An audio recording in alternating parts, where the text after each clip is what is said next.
I'm here with RuffneckTV, man. You know what I'm saying? In the squad, though. You feel me? Yes, sir. Yes, sir. Yeah, man. Appreciate you for sliding through, man, on me one time, man. 100. Thanks for having us. Hell yeah, of course, man. Of course, man. I'm gonna give it to you, man. Who you got all around you, man? I got a few of the artists, like more like my brothers and artists. I got my boy B-Side right here, songwriter, rapper, singer. I got my boy Lalo with it right here, rapper, artist. I got my boy Kavo right here, another artist. Yeah. Buzz Down Sally, another artist. You know what I'm saying? 5'9" Breeze, another artist. Yeah. And we got my boy Alex, cameraman behind the scenes. Yeah. You know what I'm saying? It's the home team right here. If you don't mind, Ruff, I want them to let them speak on it. You know what I'm saying? You don't mind. Mind you, that's my brother right there. Right there. That's the family right there. there. Bro, you know what I'm saying? But go ahead. My name is B-Side. Yep. Born and raised in South Central California, worked my way up to the high desert. Check me out, just expect the unexpected, man. I be making some crazy shit, some new shit, so it's fresh.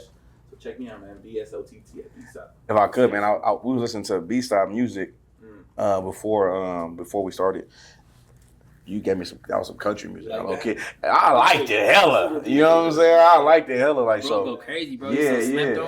There's more to come. There's a whole album worth of that, man. There's more to come. So yeah, for sure. Just one of many. For surely. We got. You said Lalo with it. The way to the Mexican. The one and only. You know. For sure. I'm right here with it. I was born in Pomona actually, and then I lived in Lakewood for a little while, for about like 11 till I was 20, and then I went to San Pedro, lived with my grandma because things went south. Lived with her for a bit in the projects, Rancho projects. Yeah. Shout out to the homies out there, RP Dexter. RP. I was right there, and then about recently, like 2 years ago, moved up to the high desert. Okay. Hesperia, and ran into my boy Ruff, ran into them. They showed me love. They brought me in like family, and I kept nothing but solid, and that's all I'm gonna keep doing. And we gonna go up from here with this label shit. Hell yeah. We gonna go up. Ruffneck gang the label. That's right. Ain't nothing better. Before I get to Kevo, man, listen. Y'all energy crazy. Yeah. I ain't gonna lie. Like, hey, y'all energy, like y'all got good chemistry. For real. Thank you, bro. Y'all got good chemistry, y'all energy through the roof, like. But I ain't gonna hold y'all. Go ahead. We love each other. Hey, Turn us up. No cap. Turn us up. Yeah, nah, go ahead, Cam. Go ahead. Man, yeah, it's your boy Kavo, man. I'm really born and raised in San Bernardino, you know what I'm saying? Shout out to no. You know what I'm saying? Got that shit blasted on my chest, but nah, I'm an upcoming artist. I make music, I tattoo. I be doing bodyguard for celebrities, man. I'm really tapped in. I just be making my wave, and I'm not gonna lie. First and foremost, I've been a fan of Ruffneck on his HUD vlog. Facts. And I gotta keep it a band. Cause I'm really from the east side. He had me upset one time because he did some nigga that was never from the east side. So my boy bring that shit back, he gonna do me. And I'm gonna show him how the town go. But besides that, I just had to get on his ass and let this shit know. This love right here, this really a brother, man. I don't get involved with the personal shit, but I do the personal shit because this is my dog. So come correct, you feel me? And yeah, man, we just making a name for ourselves. It's Cable from the Dino, man, fucking it up. You're right. On me. Go ahead, Buzz Down. It's your boy Buzz Down Sally. I'm probably the hardest artist in the motherfucking HD right now, trending like a motherfucker. Don't clip this shit though, but I've been going stupid. Make sure y'all keep streaming Larry to you. Shout out to all my motherfucking fans out there. I'm a Dino native though. San Bernardino raised and made me what I am right now. But I'm out here in HD, so we're gonna keep repping the HD and we're gonna keep going crazy. Got hella shows coming up, hella promo coming up, hella content just coming up every day. Motion. I'm outside. Out fucking Hey, hold on real quick. They ain't know about that shit that y'all showed me, man. We gotta play some shit towards the end. Yeah. For sure. Like y'all. That's unreleased. Bro, Oh, you mind if we play? That was unreleased. Hold on. We sent that to you. Do you mind if we play that shit? play that shit. Alright, we're gonna play that shit towards the end because that shit went stupid though. I ain't gonna That lie. shit up. Yeah, for sure. Homie's going ham right now. Go, let me get my brother, nigga. Hey, just find out that Breeze on the track. Don't be acting shy now. I ain't gonna act shy. Turn up. You know what I'm talking about? Hey, so listen.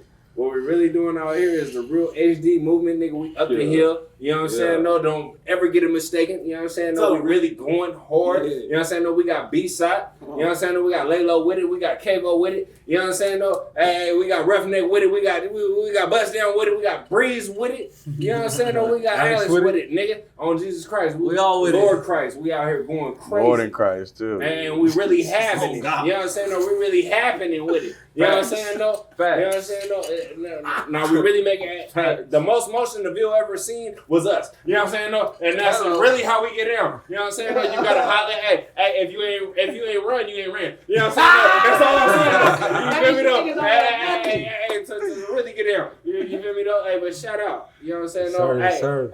Hey, shout out. Hey, Godot Horse Perspective. You know what I'm saying? There you Off go. GP. There You know what I'm saying? go. Go follow that. And that's how we get down. Yeah, hell yeah. That's how we get on, baby. Get the man right here, The man. man of the hour. Yeah, tell him Alex. It's the man of the hour that shoot everything. The one that brings So us a my name lot. is Alex. Don't ring our name to it. Alchemy. Al, Big Alex. From the Isle of Mines, from Pomona all the way to 760 to the Victorville, all the way up there. That's a real 909. You know, we keep that shit popping. Real behind shit, the that is scenes. real. I can't see me. Yes, sir. Got the Ray Okay. Charles on, You know what I'm baby. saying? And it's more than a label or a business. These are the homies. These are my brothers. Yeah. These are the people I can count on. Yeah. You know, if I need something or if they need something, you know what I'm saying? We trying to build it from the ground up. This is us every You know what I'm day. saying? It's every That's day. what's It's every happening, day. man. How we You do, know, right? hey, get up for y'all, man. How we do, Ruff? How we get out, Ruff? I ain't gonna lie though. And no cap, this shit right here, bro. Yeah. It's nothing personal. This shit business. But we are from where we from. And IE has to stand up and make a statement, whether it's That part. up the hill, down the hill, San Bernardino, Rialto, Riverside, Riverside, wherever you want to look at it. You feel me? Yeah.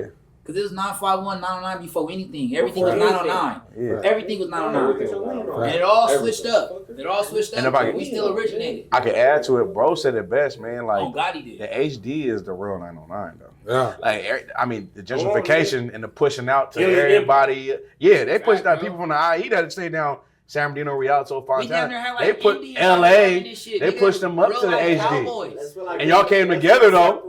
Yeah, but y'all came together though, and it's the best shit going right. We all came together. It's not about where you from. It's about where you at. at. See, There I you love, go. I love the 909, bro, because we really accept anybody. A lot of people say that's bad, but it's not bad because if you conduct yourself right, you attract good people. Yeah. It's like bullshit gonna come. So bullshit people, For sure. bullshit situations, it's all gonna be there. Hell yeah. But shit, we open arms, bro. We the biggest in the nation, bro. Realistically, Come on, The man. biggest Every category. biggest Biggest category. county in the You country. feel me? So it's like We talk about it's the only right biggest that county in we the embrace country. y'all. People gotta Sure. grow up and realize we gotta work together, bro. That's the only way. There you go. Yeah, we got the biggest gotta county. Biggest county in the We're out for country. different Murder places, capital. but we're sitting in one room together. Murder capital, and that ain't nothing to be Yeah. proud of, but murder capital. Yeah. Statistically Yeah, speaking, about San Bernardino County is one of the most dangerous.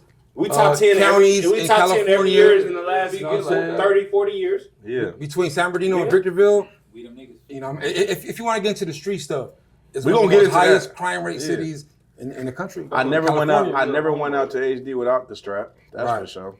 It's ugly out Hey, bro, there. used to trip on me for being too comfortable. I think it's a small hick town until you really pop out there. It's Hicktown, but there's a whole bunch of niggas out there. Yeah, motherfucker. there's a whole bunch of Making niggas noise. out there that's really doing shit for real behind the scenes and Yeah. man, broad daylight. So what I'm gonna get into is definitely everything y'all got going on. I'm gonna get into some political shit too as well. You know what I mean? I want to bring it to Ruff right now, man, and you know I want to speak about because if you don't know, man, this is RuffneckTV right here, man. Ruff, I was introduced to Ruff through YouTube. You know what I'm saying? YouTube went crazy. The hood vlogs. I watched probably like 4 hood vlogs. I'm like, who the nigga actually behind the camera though? Right. You know what I'm saying? Yeah. You know what I'm saying? So we're going to get into that in a second, though. But before we get into the hood vlogs and all that, man, I want to know how Ruff came up. You know what I'm saying? Who is Ruff? What is even Ruff's name? Ruff is your first name, nigga. It's your last name to everybody. right. Everybody Yeah. thinks your name is just Ruffneck. But, you know, Right. you tell us who you is, how you came up. You know what I mean? The team is behind you for Right. sure. You know what I'm saying? And you in front of the team in the best way. Y'all all support each other. Like, this ain't, I'm seeing, that's what I'm saying. It's great energy y'all got. Facts. You get what I'm Appreciate saying? But that's a representation of a good leader too, though. Right. You know what I'm saying? So, boy put his hand. He's like, yeah, this my nigga's brother. You know what I'm saying? Yeah. So I fuck with that. You know what I'm saying? So, but just bring me all the way to the front of how you started. You know how you came up and all that, if you don't mind. And just like every one of my brothers here, you know what I'm saying? I was born in a different area than HD, Right. but I was brought out there when I was a youngster. Mm-hmm. I was born in East LA, but I'm not really, you know, familiar with Los Angeles like that. I got moved out when I was a baby. So a lot of people that were raised in the IE or San Bernardino or Victorville claim LA, but they went to elementary school, high school, middle school out here. And that's never been my motive. I always been the type to represent, you know, where I grew up. Like I said earlier, it's not about where you from, it's about where you at. You know what I'm saying? I'm black and Hispanic. My mom is Hispanic. I grew up on my mom's side, mostly. My dad was in the pen. My dad's a brother. Yeah. They're both from East LA, East Los. So that's a predominantly Hispanic city, East LA. Yeah. So that influence comes out a lot. As you can tell, I got a lot of Mexicans with me. I fuck with blacks, you know. I feel like black and brown is one. You know, but I got moved to the high desert when I was a young man, and that's just been home ever since, you know what I'm saying? And the shit I've been through, it might sound cliche, but I've been through some shit like everybody else has. You know, my story's no different from the next man. You know, poverty, welfare, Section 8, baby, prison. I did 10 years in the pen. And I feel like that path molded me to where I was going in the future. I got you. You know what I'm saying? And it played a big part in who I am right now, being diverse, being able to articulate myself, you know, with conversations. You know, when you're in jail, you get a free education. So if it wasn't for prison, I wouldn't know a lot of the stuff I know now. You know, I got a degree in prison. I got a GED in prison. I learned how to read in prison. You know what I'm saying? And prison made me low-key intelligent. Because before that, I was lost. Before that, I was lost. Before that, I didn't know where I was going. Before that, nigga, I didn't know how to read, none of that shit. You know what I'm saying? But for most people, it will be like a downfall, a negative thing. But for me, it was the best thing that ever happened to me. Right. You know what I'm saying? Getting along with all the neighborhoods. Because, you know, when you're in prison in California, you're with people from everywhere from California. LA, i.e. the Bay Area, San Diego, Orange County. You know what I'm saying? So that helped me. I grew up in jail. Yeah. I grew up in jail. I did all my 20s in jail. I grew up in jail. I only spent 2 birthdays on the streets. My 21st birthday and my 26th birthday. Before that, it was just on the path and the downfall that, you know what I'm saying, that led me to prison. But, you know, I felt like prison was beneficial to me. I got you. It made me who I am. If I could bring it back, man. One of the things you said, though, because I like you said, you black and Hispanic. Yeah. You know what I'm saying? And you said your mama was Mexican and your dad was a brother. Yeah. That was important to me because you said brother. You didn't say your dad was black. You said your dad was a brother. That lets me know you respect both sides. Right. You know what I'm saying? So nothing but respect. Nothing but respect, loyalty. I would never pick one side over the other because I grew up equally 50%. Yeah. Half Hispanic, half Mexican. When I'm with the SA homies, that side comes out. You know what I'm saying? When I'm with the black homies, that side comes out. Yeah. But I feel like I could do that because I grew up with both. For sure. You know what I'm saying? So tell me about your upbringing. Like, you say your pops was, you know, off camera we were talking about your pops being from, you know, from one side of the city, and your mom being over here, and how you grew up with your moms. Yeah. You speak Spanish. I speak Spanish. Yeah. You know what I'm saying? Like you lived in Mexico. Yeah, I lived in Mexico when I was in the 5th grade. Yeah. I lived in Mexico when I was in the 5th grade. I grew up with my mom's side of my family, my Mexican side, because my dad was incarcerated. I didn't get my dad until I was 12 years old. So, you know, growing up as a child, you're like a sponge when you're a baby. So I soaked in my Hispanic culture. For sure. A lot. And it comes out, you know what I'm saying? It comes out. But I didn't get my father until I was 12, and then I was just so fascinated. And my dad was my role model. You know, my dad is from East Coast Crip, First Street, East Coast Crip, LA. And then my mom's side of the family, they're essays. You know what I'm saying? So growing up, Section 8, being broke as fuck, not having the things other people had, I feel like they had a big part in me being very diverse. Because we moved around. You know, Section 8, they move you to where they have units at. Right. You know what I'm saying? You don't have no say. So when you're on Section 8, if they have apartments or housing available, no matter what county, that's where they're going to move you to. Right. You ain't going to say no because housing is free. Damn near. But, man, just growing up like that, I feel like I'm tied into the streets. I never gangbang. How can you gangbang if you're not in one area long enough to make that connection with certain people? You know what I'm saying? I was always here. I was always there. I was always here. I was always there. So I couldn't gangbang. But I'm a real street dude. This is how I grew up. We had a fan for ourselves. You know what I'm saying? We're at church getting free bread. You know, we're on all these programs, food stamps, and that's how I grew up, dog. That's how I grew up. For sure, 100%. I didn't have it easy. I didn't have a silver spoon. Yeah. We didn't have no money. You know what I'm saying? So materialistic stuff never meant anything to me. I got a compound question, but I'm gonna ask the second question later though. The first question is this though. So like you grew up with your mom's side. Right. Your mom, you ever seen your mom and dad together? I did. They was together at one time? After my dad paroled from Norco. My dad started in the 4 yards. They went to the 3. He did like his last term was 7 years. You know, when you do so much time, you walk down from your points. Yeah. You start the 4, you start on you go to the 3, you go to the 2, and he paroled from the 2 yards. So I didn't get him until I was 12, and that's when I got introduced to my black side, and I loved it. My dad was my Superman. Yeah, and I get that. So now my question, my first part of the question was: you grew up with your mother as she's Mexican. You grew up with your SA uncles, right? Yeah. You're black though. You look like a little black kid. Yeah. I'm sure. Yeah. How was that coming up? Like, did you get treated different? I did. Did they? Tell me about that. 100%. I was too black for the Mexicans, and I was too Mexican for the blacks. There you go. You know what I'm saying? You know, when you're an adolescent, you're trying to figure yourself out. Mm-hmm. You're trying to figure out your identity. You know how it is. You know what I'm saying? You're trying to figure out your culture. You're learning stuff. But me being raised on my mom's side until I was 12 years old, I felt like I identified as a Mexican. Mm-hmm. You know what I'm saying? Because that's how I grew up. I grew up Hispanic culture, Hispanic food. Spanish was my first language. Yeah. Spanish. I lost it a little bit as I grew older, but I identified as Mexican. I didn't know better. I was a kid. I was trying to figure myself out.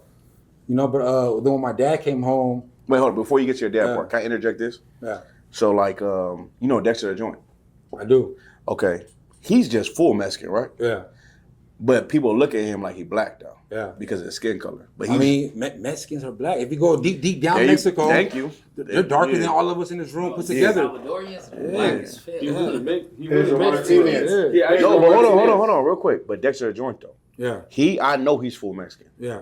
Like, but he comes from a part of Mexico, his family, where it's darker skinned Mexican. Yeah. Right? Okay, but he dealt with a lot of it, like he was black. His brother is black too. Like his brother's, they're all dark skinned. Yeah, they're all. His brother's a famous artist too, right? Yeah. Yeah. So, okay, he was dealing with that from like the outside world. Like, man, why are you black in the Mexican gang? Mm-hmm. He's like, bro, I'm Mexican from Mexican gang or clique or whatever. So, but you was actually black though. Mm-hmm. Your dad black, like I said, or like you said, excuse me. So now you was dealing with that. Was there any hate towards your family for treating you the way you did? Because I know they could have maybe called you name. You ever been called on my out there? Of course. I'm sure. Right. But from your family though? Not from my family. There was no hate from my family. Okay, I got you. You know, because back in the 80s in East LA, before it got racially segregated, blacks and Mexicans used to be one. Facts. You know what I'm saying? It was no segregation.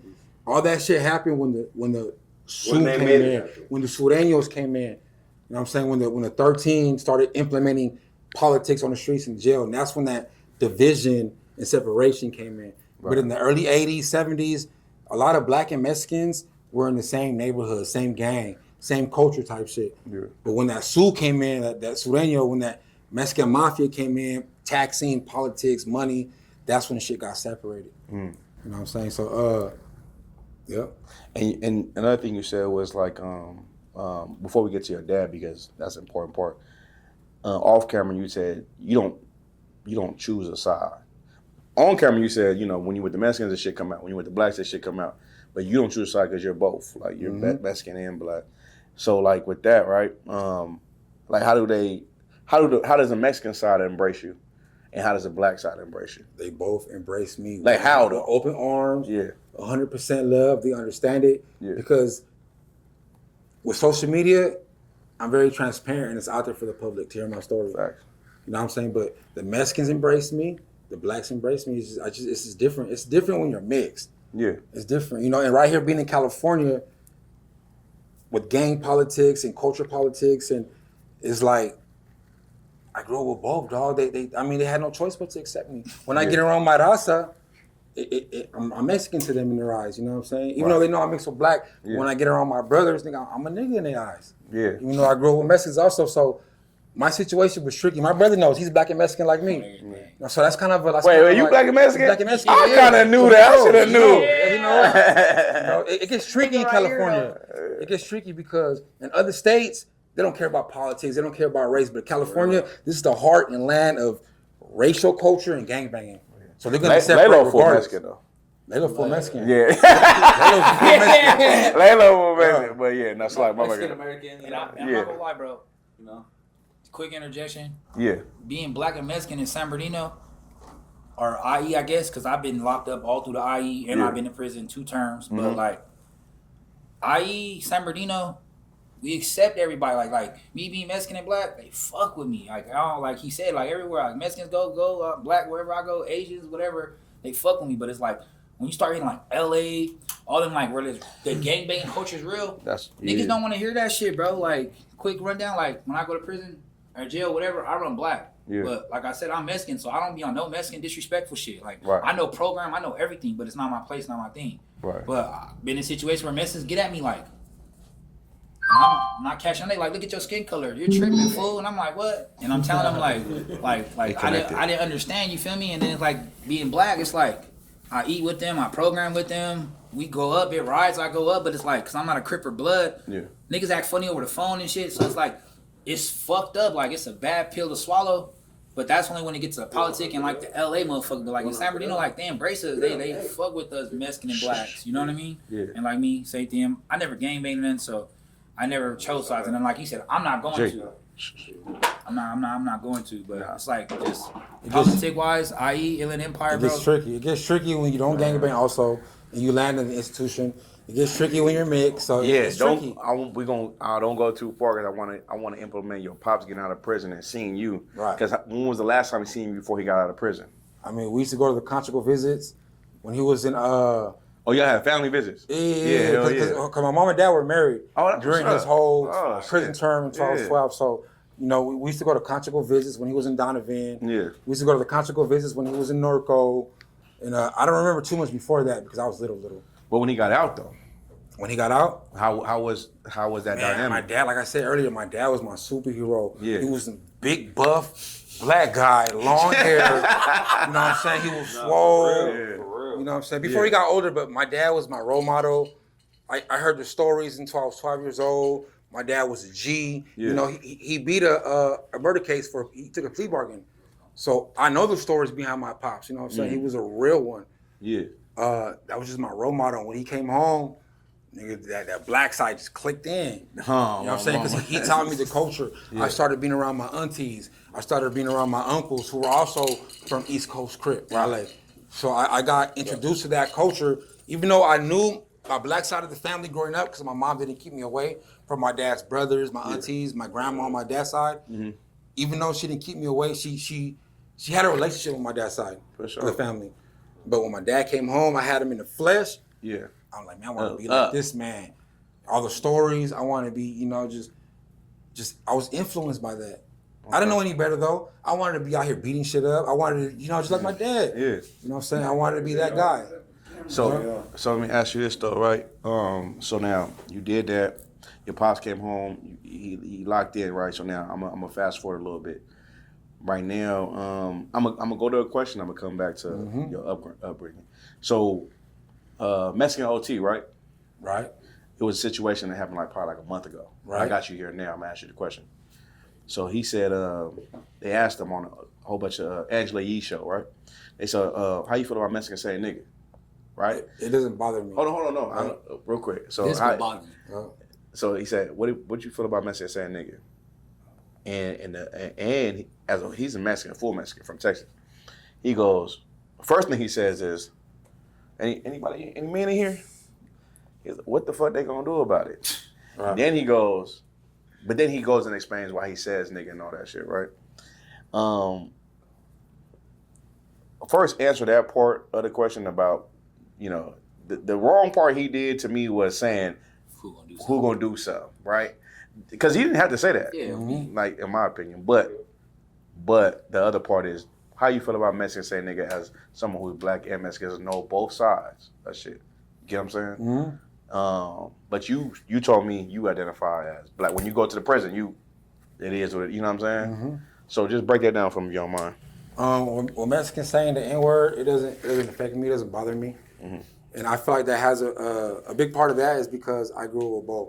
So I never, you know, if I was 100% full black, I'm like, what the fuck, they're not a race. Yeah. You know what I'm saying? So that never affected me, but with Mexican OT, him clearing the room first, because if there were some real ones in there, he probably wouldn't have made that statement. Yeah. And that goes to say that he asked if there's any niggas in here. Yeah. Then he said his statement. Right. Because if there were some real ones in there, he probably would have never made that statement. You know what I'm saying? But he played that smart. Mm-hmm. But if there were some real ones like us in that room, he probably wouldn't have said that. And what, 100%. If I can interject, because it's called Godar's perspective. So my perspective on this, I don't mind, me personally, Mexicans saying nigga is not a big deal to me. You know what I'm saying? Like, I'm a nigga, and if I grew up around Mexicans that said nigga. Right. You know what I'm saying? It's never been a big deal to me. So now, my only thing was growing up was like, if you a nigga who says, a Mexican that says nigga, that's good. But if you a Mexican that's saying nigga later and it doesn't even feel natural out your mouth, then you probably shouldn't say that then. Mm-hmm. You get what I'm saying? If it's not natural for you to, you know what I'm saying? If you feel nervous when you say it, that's probably not your word. Yeah. But real recognize real. Can you say it? Yeah, don't ask. Like, that's who you are. Like, every Mexican I grew up around, they said nigga, and they sound normal. And I don't think nothing twice. And I'm not gonna lie, as long as I've been living and doing this shit, bro, real niggas don't give a fuck unless we know your background and you really like don't fuck with black people, but you saying it. Nigga off the bench, I'm tripping, but realistically, bro, we fuck with everybody, bro. That's why they gave us the others, nigga. We cool. So like what you said, Kev, what you said was right, but what you said though, same thing, Ruff, like I ain't tripping. Like it's not even a big deal at all. Like because one thing I told I don't know if I told you or Lalo, I was like, man, you know, Mexicans, they came through the transatlantic slave trade. A lot of people don't know that. Mm-hmm. You know what I mean? I told Lalo, I was like, nigga, they went through the same thing niggas went through. So when you see a Mexican say nigga, now he might the young Mexicans now, niggas in they vocab majorly. Right, sure. You know what I'm saying? But my era, it was in that era, they were saying it too. But the era right above me, they wasn't really saying it. More like taboo. That. Yeah, it was more like, hey, you don't say that. Yeah. Like you know, we don't talk. Shit. Yeah. You know what I'm talking about? Yeah. Like the era right above me, they was like, don't talk like that, bro. Like that's not no shit. But my era, like coming up, it was like Mexicans had grills in their mouth, all that shit. Like, you know what I'm saying? So like it was like as a nigga saying it, I'm just like, it's never been a thing to me. You feel me? Like it's never been a big deal. Right. Because we grew up together. You feel me? Like we went through the same. Like you Mexican. Like you grew up Mexican for the first part of your life. Yeah. You know what I mean? Being, you know, and you talk about the same things we lived through. Right. The hardships, the welfare, the Section 8, bouncing around, trying to get a voucher for here or whatever. You know what I'm saying? Yeah. You know what I'm talking about? Like, you know, like so like for you saying that lets me know like, oh yeah, that's how much we really super tapped in. You know what I'm saying? Exactly. So that's why I love y'all team too, because y'all a whole bunch of niggas. Diverse. Black and Mexican. Mexican. Black, Mexican, half Mexican. Go ahead, my dad was a single father, and the only person that took care of me was my neighbor. Shout out to Charlie, rest in peace. Shout out the neighbor though. And she was full black, so she taught me everything from black. I'm talking about my pops was working 12 hours a day, so I grew up around the black culture. All the way I went to Parmalee, just raised around blacks. You know what I mean? My first language was Spanish for sure, but when it came to me living my life in my house was Charlie, and she taught me everything. Come on, man. So come on. Everything's natural to me, and it's nothing like no shade, no nothing. Like I don't be using it like I own it. Yeah. I don't, but I use it like towards my people that I respect, right? That are brothers, and I use it like that. You know what I mean? But a person that I barely meet and everything, I won't just. Cause you don't want to make them feel uncomfortable. Like, yeah, I get that. You know, we look eyes eye to eye, and we could talk right. For sure. Like, hey, before I leave, man, you my nigga though. No, for sure. Hey, that's what a nigga don't want to hear that you blacker than him. You're right. No, real shit. No, sometimes they don't though. Ever. Yeah. No matter the situation. So now I'm gonna bring it back to Ruff, and of course y'all can expand real quick, right? So, okay, there was this thing going on online too, Ruff. So during the protest, the ICE protest, there was a lot of niggas. You know what I'm saying? Black people for sure. They was talking about like basically they were mad at niggas for supporting the ICE shit, right?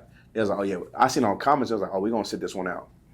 It's good. Like when we was going through shit, Mexicans wasn't near. Mm-hmm. They were saying shit like that, right? You know what I mean? So I'm like, mind you, I'm a nigga who's love blacks, Mexicans, all that. I'm, all the time. Mm-hmm. So when I'm reading it though, I might be disconnected to the streets though, like how the streets feel sometimes. So I'm like, damn, niggas feel like this? Like I ain't even know. But they do though, right? Mm-hmm. So what would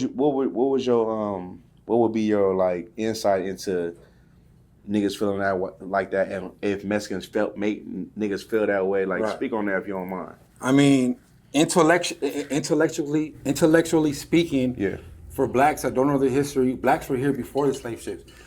There's dozens and hundreds and thousands of museums. Why ain't there no slave ships in museums? You don't see slave ships. Black people been here. If you go deep down Mexico, before the Europeans came in, there was Mexicans blacker than this nigga right here. Yeah. Now, so blacks been here in the country. If people believe that story that blacks were brought here, I feel like that's cap. You know what I'm saying? So the real black folk know.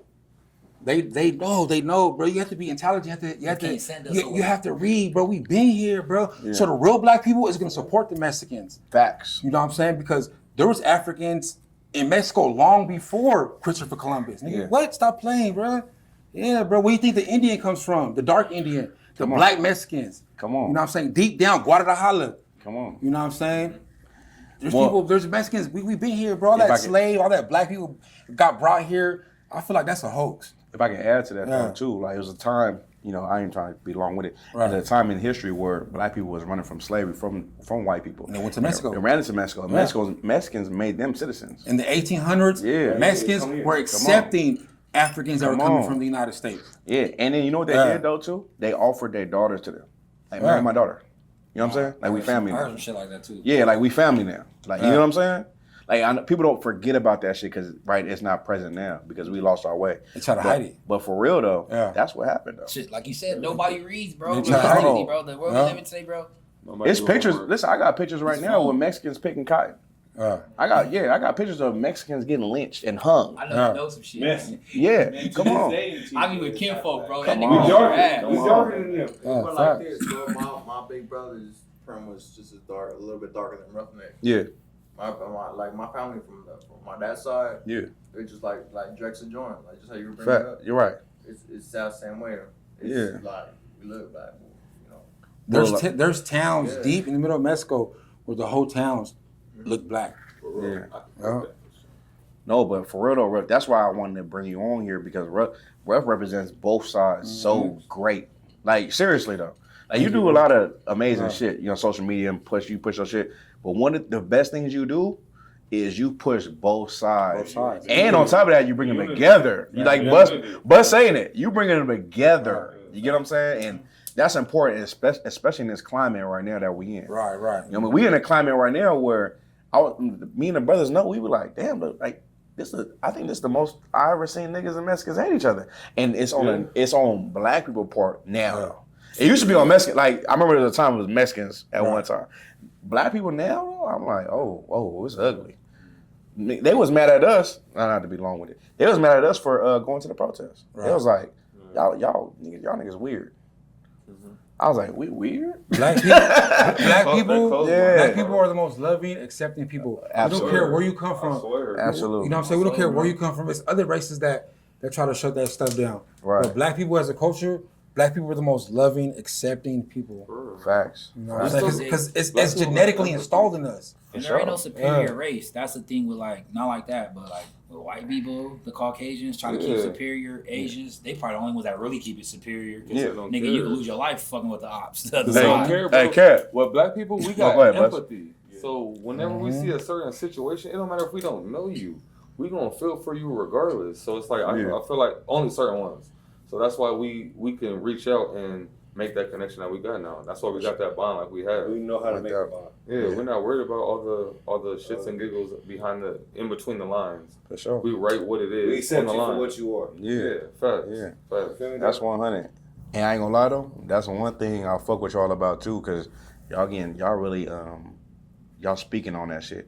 If I ask Young Thug this, Young Thug said, "Oh no, we just out here getting money and all that shit." Y'all heard that, right? Yeah. You know what I'm saying? He's like, I ain't worried about all that. We out here just getting money. Yeah, that's y'all. Because y'all. But we still hungry, man. We want this shit, and we don't want nobody to destroy what we But look though, when you get fed, please don't forget your perspective. Though. You get what I'm saying though? Like speak on that same shit. If this shit go the way it go, we're really setting tone. Like besides having the art and the creativity, putting it out there to get work, nigga, we speaking on shit. We standing on shit. We showing up and speaking our piece. Yeah. We down there boycotting this shit. For real. You feel me? And all we saying is we got motion over here. We lit. That's all we saying. Yeah. But motherfuckers don't want to give us that credit type shit. So boycott TC. Yeah, so we not never losing this step. Like when we get a bag, we gonna try to give you a bag and someone else a bag. Like let's keep this shit going because at the end of the day, we the biggest. Yeah, for sure. But more importantly, when y'all get on them big platforms, speak this same shit. Like, I know y'all already do. It's about change. Yeah, you know what I'm saying? That's Be on y'all shit, man. That shit's beautiful. You know what I'm saying? Like, that's why I like speaking to niggas that's got that's right there with it. And I haven't had a conversation with them yet, but like I talk to these guys a lot, and I express to them that we live in a time where people are miserable. Mm-hmm. And us being the face of something, we want our loved ones to support us, but they be so miserable we can't. Yeah. So we can't get lost in that, and we gotta learn how to just give people smile and give them energy and spirit. Because if your mom wake up miserable every day, she's not hating what you're doing. She's not against what you're doing. She's just miserable in her own life and can't give you the love you need. But look though, you gotta give them a reason to keep going. We fall victim of that shit. But look though, it's energy with direction though. Like, energy is good, but energy with direction is what y'all showing me though, for real. Yeah. So I'm gonna get to this, man, and what y'all like. First of all, I love the input. Y'all doing it excellently. Thank you, bro. Likewise. Real shit. Yeah, so I want to get to like how did Ruff, right? Your pops came into your life, man. He was a superhero and shit. Where did the I want to be burnt, I want to be turned up, I want to be on that shit come from? Because you know, if I give you a short thing, right? So you know, my step pops, right? He was a gangster. Right. You know what I'm saying? So this nigga, he was a gangster, and me, I was an athlete. You know what I mean? But then it was certain things I see how a nigga grew up. So I'm like, I want to be a gangster. You know what I'm saying? Like, I want to be on some shit. You know what I'm saying? Like, You want to play ball? Yeah, he used to tell me like, hey, don't do what you see, do what I tell you. Right. I'm like, but that's hard. Like nigga, you got a rep. I want that. You know what I'm saying? Like, so like I'm sure that's probably the same things you felt, went through, did. You did 10. Right. So like, speak about that if you don't mind. I mean, you're influenced by your peers. You know what I'm saying? When we're deprived of education and resources, you don't know any better. You know, when you're in the streets and you look up to these D-boys and these gang members, they're your idols because they don't know better. Lack of resources. Mm-hmm. You know, and you're just influenced by your peers. That's how I feel like how it was. You don't know any better. They don't know any better. Because if we had resources, if we had different influences, if we were educated, if we were taught business, taxes, the shit they don't teach in school, obviously. Credit, you know what I'm saying, banking. If we were taught that at an early age, and most likely that would have been our influence. Well, let's just say your dad went to college. Yeah. Right? Yeah. You know what I'm saying? Like your mother and your father went to college. Yeah. Where'd you go? I would have been in college with them. You know what I'm saying? That would have been my influence. They would have taught me something different. Facts. But them not being in college, them being influenced by the streets, not having no education, deprived, like I said earlier, deprived of resources. You know in the hood, you don't know any better.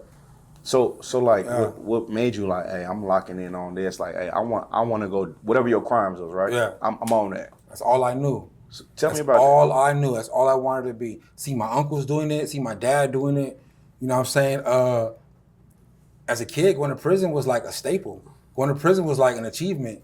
You know what I'm saying? I made it. That's real stuff though, because that's all you know. You're influenced. You're taught that. Homie, go to prison, do a term, come back. You that man on the block. If I can I interject real quick, right? And that's what's so fucked up though, right? Yeah. Think about that though. I remember, like I got a lot of people that went to prison. I've been in jail. Prison different, right? Like prison. The niggas in prison like, I'm like, hey, he like that? Nah, he ain't like, he ain't even been in jail. I'm like, damn. Right. That's your gauge? Like, That's your gauge? He really not doing that because he ain't dead time. And like, my thing was, you know, like, I know you're going to speak on this, Ruff, everybody. You know what I'm saying? It's like, if that's my gauge about going to actual prison, this ain't the life is left for me. You know what I'm saying? Now, you went there though, Ruff. Mm-hmm. So speak on it, Ruff. Go ahead. I did 10 years. I did 3 prison terms. Yeah. 3 prison terms. I got 2 strikes, 5 felonies, 7 misdemeanors. Damn. So I'm a real ex-convict. I'm a real ex-convict. It's true. I did that. You know what I'm saying? I did that. I went to prison at 18. I got out when I was 20. I went back in at 21. My 21st birthday was one of the first birthdays I spent in my 20s outside. I went in jail at 21. I got out at 25. I spent my 26th birthday in jail. Then I went back in at 27 and I got out at 30. Yeah. So I only had 2 birthdays in my 20s outside on the streets. 26, 27. Yeah.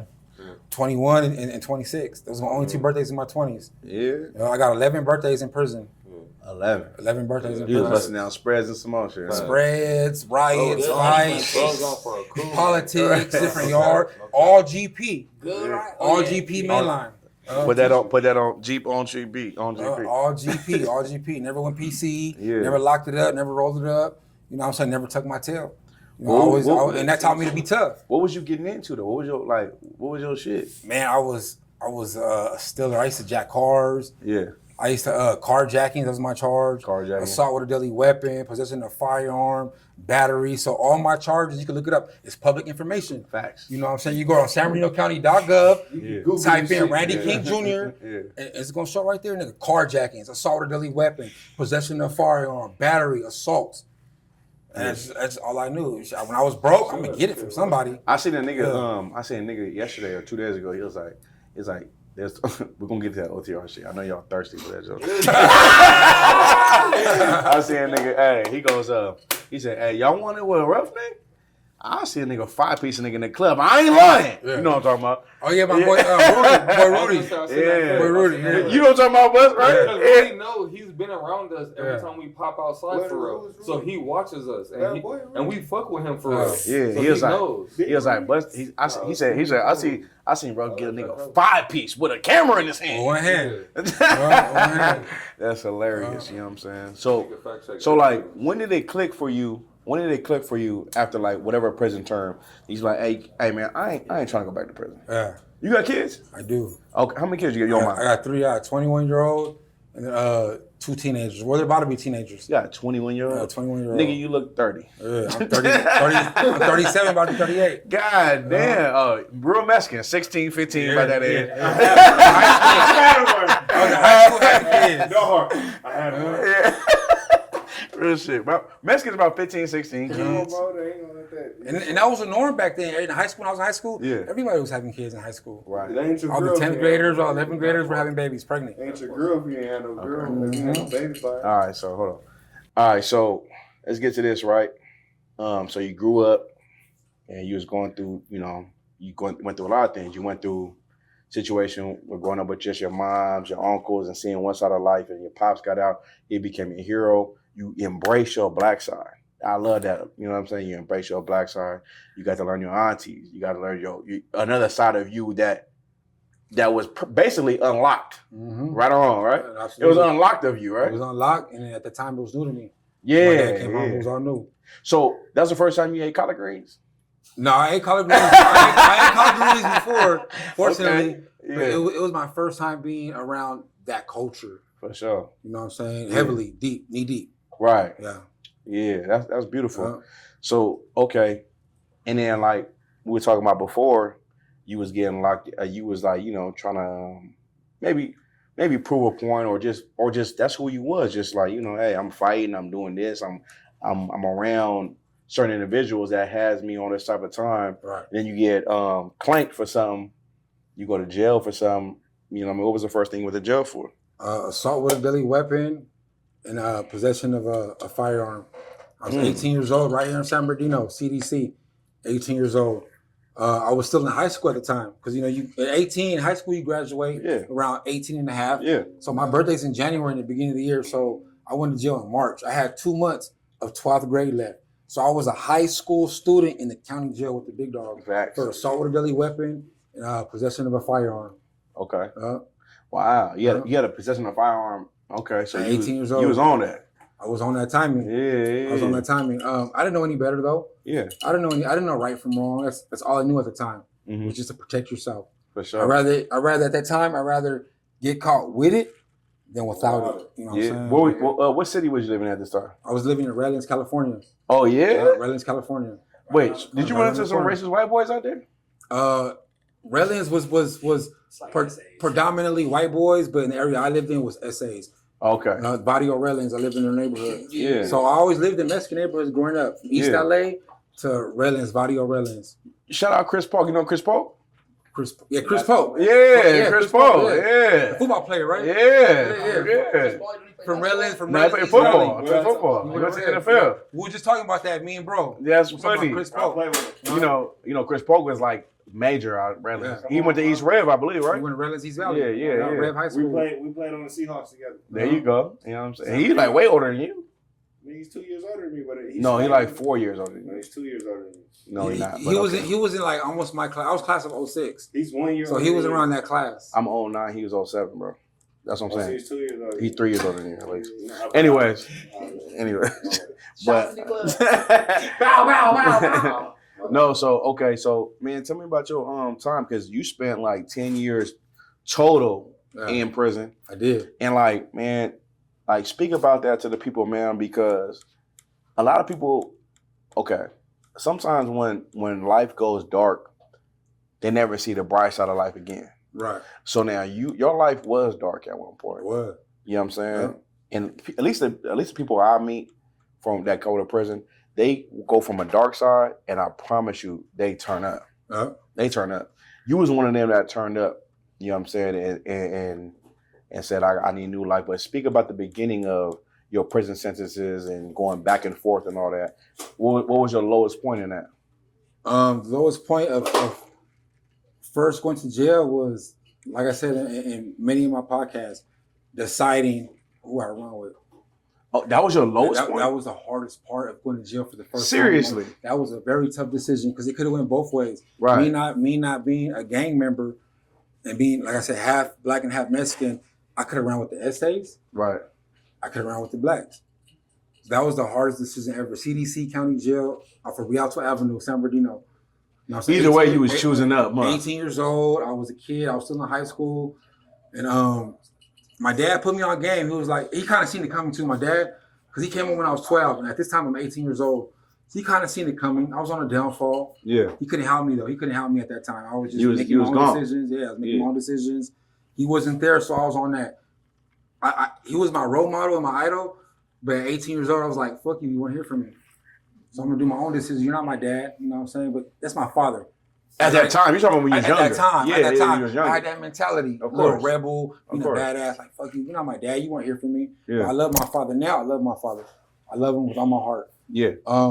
County jail, 18 years old. I first walked in, I was in J-Tank. J-Tank, CDC, old county jail too. And from what my father told me, he was like, nigga, if you ever go to jail, run black. But I always knew if I ever went to jail, I was gonna run black anyways. Okay. So I got in there, I went to jail. But at the same time, you was like, fuck you ain't my... At the same time, I listened Go ahead. I I got listened you. to his free game. I got you. So I walked into county jail. It was like 5, 6 in the morning.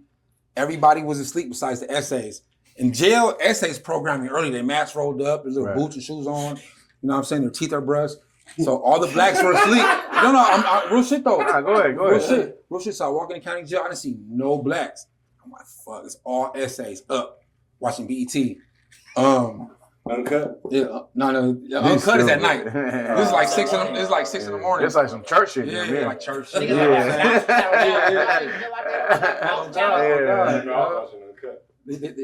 So free. Yeah. I walked in. I don't know about bunking status. I don't know blacks bunk with the blacks. Yeah, you had no prison Yeah, politics. 10. So I walked in. The first bunk I seen was a Mexican bunk. In CDC County Jail, there's 3-man bunks. So I seen a bunk open on the very lowest bunk.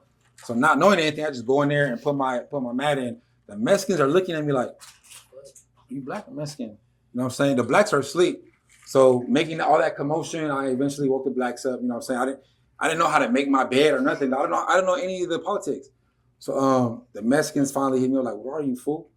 You know what I'm saying? Are you black and Mexican?" I'm like, "I'm both." They're like, "Okay, well, where you from?" I don't gangbang. You from LA or E? I'm from both. You know what I'm saying? I was born in LA. I didn't know where you from, No, man. I understand. You know what I'm saying? I don't know where you from, man, like what gang you're from. Right. So I'm like, I'm from born in LA, raised right here. And eventually the blacks woke up. My boy from IE Projects, for some reason he had the keys to the building. My boy from IE Projects, he was like, "Nigga, what are you? What is your dad?" I'm like, "Black." You know what I'm saying? He's like, "Nigga, you with us." And I already knew I was gonna run black anyways. I just didn't know. I was nervous, but like any 18-year-old. So I now, was nervous. I've never been to jail before. No, of course. You know what I'm So mind you, so you did that. You did your. How long was your little sentence at that time? When you was 18? My first time ever going to jail, I did 40 days. Yeah, 40 days. 40 days. So I wasn't on parole, probation. It was my first. Yeah. It was my first case, and I did 40 days for a felony. So what time at one of your sentences that you went to jail, one of your things where you felt like, man, I gotta change, I gotta change who I am. I don't want to be in this jail shit no more. I don't want to keep coming back and forth. Because you went back and forth, right? My third term. Yeah. My third term. Oh, your my third first term. My second term, it was fun. I was getting tattoos, the riots. It was all fun to me. It's like what I wanted. Yeah. You know, the ranks, the reputation. Right. And my third term was the term that clicked in. I was like, man, I'm getting too old for this shit. How long was that term? My third term was like 2.5, 3 years almost. And what was the thing that clicked though? I'm getting old. I'm getting too old for this shit. Yeah. This shit is lame. It's for the birds. Mm. Because after I got out my second term, that's when I started my RuffneckTV YouTube channel. Oh yeah. My second term, I was RuffneckTV doing videos at Pebble Beach Park in Victorville. Getting the taste of it, like, okay, this is what I want to do. I bought a camera. We was rapping. I left my boy right here. I left him. I went to the pen. You know what I'm saying? So we was doing our thing before my third term. After my second term, we was doing the music. How long thing. you know Buzz now? Man, it's family. It's family. I've been on this since I was 16. It's family. I'm 30. Yeah. Damn. Yeah. That's crazy. Half We're his gonna life. get back to Buzz down in a second. So the second after the second term, you started your shit, and the third term was like, man, I can't. I got to change. After my What made you like? What was the thing that said I gotta change though? Like, what was the thing that hit you? Man, just getting the taste of the viralness back then. Oh, Just getting the taste like I can do this. I have what it takes. Yeah. But I was still fucking up. So the third term was the term that really like clicked in. Like, man, fuck this jail shit. It's for the birds. It's embarrassing at this point. I'm 30. My family's like, what the fuck are you doing? 3 terms? Come on. I caught 3 terms by the time I was 27. My third term, I was 27 when I went back in. How many strikes did you have? I got 2 strikes. You got right now. You got So 2 strikes. one more case, I'm over. Well, that's what you call it? A thing that you got to look out for, I right? gotta tread on thin water. Yeah. But are Be you careful? But right now, currently, are you good off in all that, right? Not really, not necessarily. Not necessarily. On camera, it's crazy. I'm gonna keep it 100 with you. I'm on probation in Arizona. Yeah. Because I dog walked the shit out some white boy. Right. Actually, 3 white boys. No. I'm not saying that. Yeah. I'm not saying that. I'm saying mentally, are you to a place where, hey man, I'm not committing new crimes. I'm good, man. I'm straight. Meaning this, I'm like that mentally, but sometimes you can't help it. Because I caught a case last year. I caught a case this year in January. Right. You know what I'm saying? So I'm still catching cases. Okay. But it's just like, nigga, if you fuck with me, I'm gonna fuck with you. But You know that's what I'm saying? I respect that though. Yeah. I respect that though. You know what I'm saying? But like, Yeah. you're not creating a case for yourself. No, hell no. That's If what it comes to me, then nigga, it's up. Yeah. I'm not out here looking. But you basically saying, nigga, I'm dying for my respect. Though. Yeah, it's basically fighting cases. All my cases are really fighting cases. Oh, that's all I'm missing. Yeah. All my cases are squabbling Mostly. cases, fighting cases, beating people up. Yeah. It don't look like I have hands, but just beating people up. Well, I don't look How like many it. people you beat up on camera? That's how Bro, when a black tank talking about, it don't look like I got hands.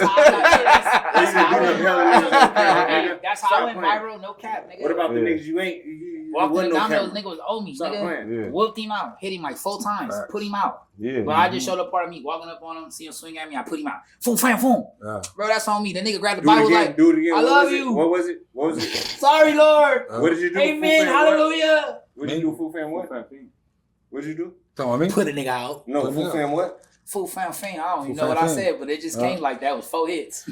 Nah, I respect it. But so that's good though. You know what I'm saying? And then like and now, like, I ain't gonna lie though, Ruff though, like you leading the team now. Like, you know what I'm saying? Like, I got a lot to lose. yeah. I just texted this nigga that. Yeah, like that's why Absolutely. that's why I look at it now. Like, Facts, bro. I gotta always say my little insert. In my perspective, because it's called Godar's perspective, excuse me. Right. So in my perspective, like, you got a lot to lose now though. Like, now it's different, not just on you. Of course you had your kids too. That wasn't just on you then. Right. You know what I'm saying? But like, especially you got a team now, it's your business.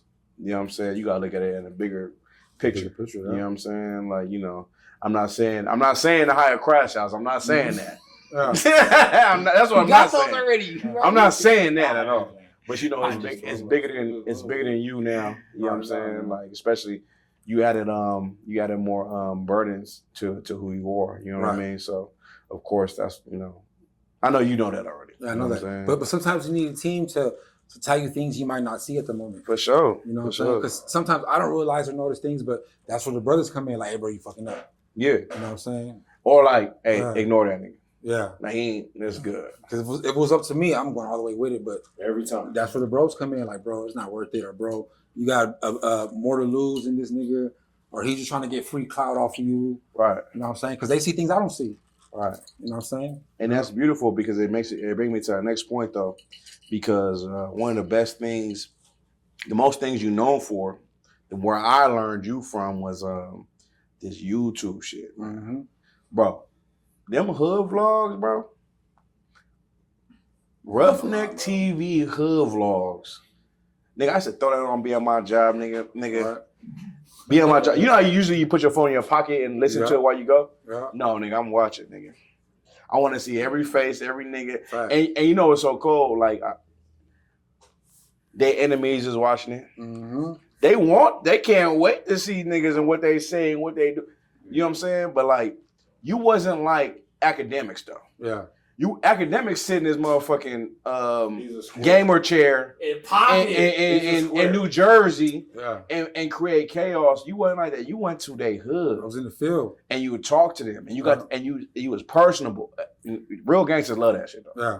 A gangster love that shit. Like, oh nigga come and holler at me? Yeah. Talking to me? Like, get in my face? I respect you, bro. Like, you know what I'm saying? That was like my comfort zone. That's all I know. But that makes you different from academics. Academics is journalism way the fuck over there. Right. That's and cause more issues. When you was coming right there hollering at people like, man, tell me about, you didn't even ask about all extra shit. Yeah. Niggas, they would volunteer the information. Fuck a beef. Yeah, the fuck a beef. Hey, what y'all lecture, man? Tell me about your community. Exactly. Tell me what's going on, man. Like, you know what I'm saying? Like, and then niggas would be like, yeah, suckers over there. You'd be like, oh, the suckers over there. So tell me about this. You know what I'm saying? So like, tell me about, man, what was the idea that brought you to, and man, I want to do hood vlogs. And man, I want to go talk to the people for real. Stomp down though. Like, tell me about that if you don't mind. There was two hood vlogs before me. It was a YouTube channel called Hood Vlogs. His channel was actually named Hood Vlog. It was a Russian dude. And there was a dude named Miko Worldwide. Okay. You know what I'm saying? So I used to watch them when I was truck driving. Mind you, I never heard of them. Yeah. I heard him. Yeah, Miko Worldwide and Hood Vlog. The niggas in Arizona. The niggas from Arizona, I believe. Yeah. But they white though? One of them is black and white, and the other one is Russian. Right here, right? They won't go there. No, that's Valley Club. That's Valley Club. Go ahead. He was go ahead, after Ruff. me. They won't go there. So I'm truck driving. You know, truck driving, I just watch videos and movies all day on my phone, put it right there on the window, and just drive hundreds and hundreds of miles all day watching it. I'm like, man, I could do this. They got these squares in the hood.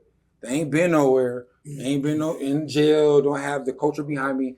I'm like, I could do this. So one day I was like, I'm gonna start hood vlogging because I knew I needed. I always wanted to be in this space. I always wanted to be like a YouTuber or in the media space. Content creator. Content creator. Right. I always wanted to be content creator, but I didn't know the formula to going viral. And so I seen hood vlogs. I'm like, I can do this. I'm like, I could definitely do this. You know, I'm a real one. I got no smut. I never been PC. I never told on anybody. I never snitched. I don't got no R in my jacket. You know, I don't gangbang, so I can go to every hood. And I'm black and Mexican. I can fuck with both races.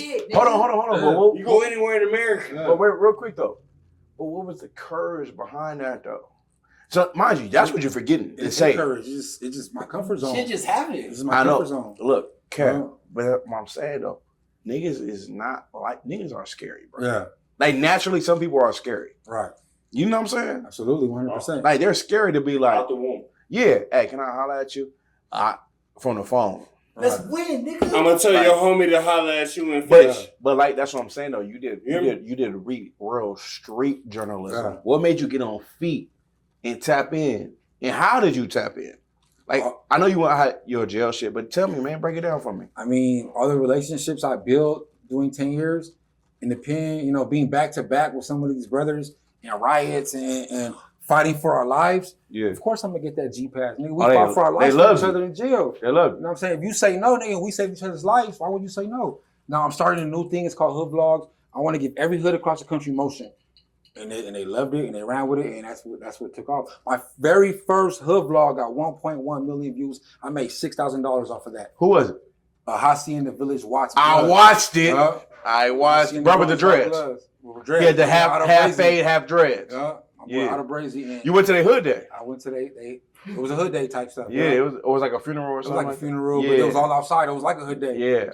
I did that video. Niggas immediately went viral. Got a taste of the success. That one. You got some bread off behind that? $6,000 for that one video. That made you feel like I'm going everywhere. I'm doing it. Let's go all in. And I went to the essays. Just do it. And I went to the essays. Time out though. How you go from I know you black and Mexican. That don't matter really to Mexicans. But you choose a side. You want to choose sides. You're black. You're stuck. Yeah. So how did you get to the Mexican side? Being I know you Mexican, but you said you ran black though. Yeah. So like, how'd that work out for the hood vlog? Yeah. One of my homies, Compton Carlos from Victorville. Okay. Check him out. Real nigga though. I guess you gotta be a real nigga. I was like, bro. Yeah. My last hood vlog went viral. You're a rapper. Let's get some numbers. Let's go to your hood. Let's go to Compton, Barrio 11713. And then that was my second hood vlog. We went, and that video got 500,000 views. Damn. And they accepted me with open arms. And it was like, I got this. But who's the like? How do they choose the what's that called, Jameer? When you go on a visit, and they send you to who's your recruiter? Like who's the recruiter? Like how do they pick that out?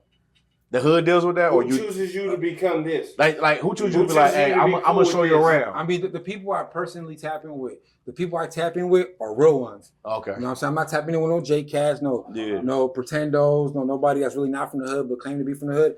I'm tapping in with real members. Right. You know what I'm saying? People that got to say so that could give me the green light. I'd have to go through levels of approval. I went straight to the source. Okay. Straight to the source. Let me ask you this though, man. What was the biggest thing you learned?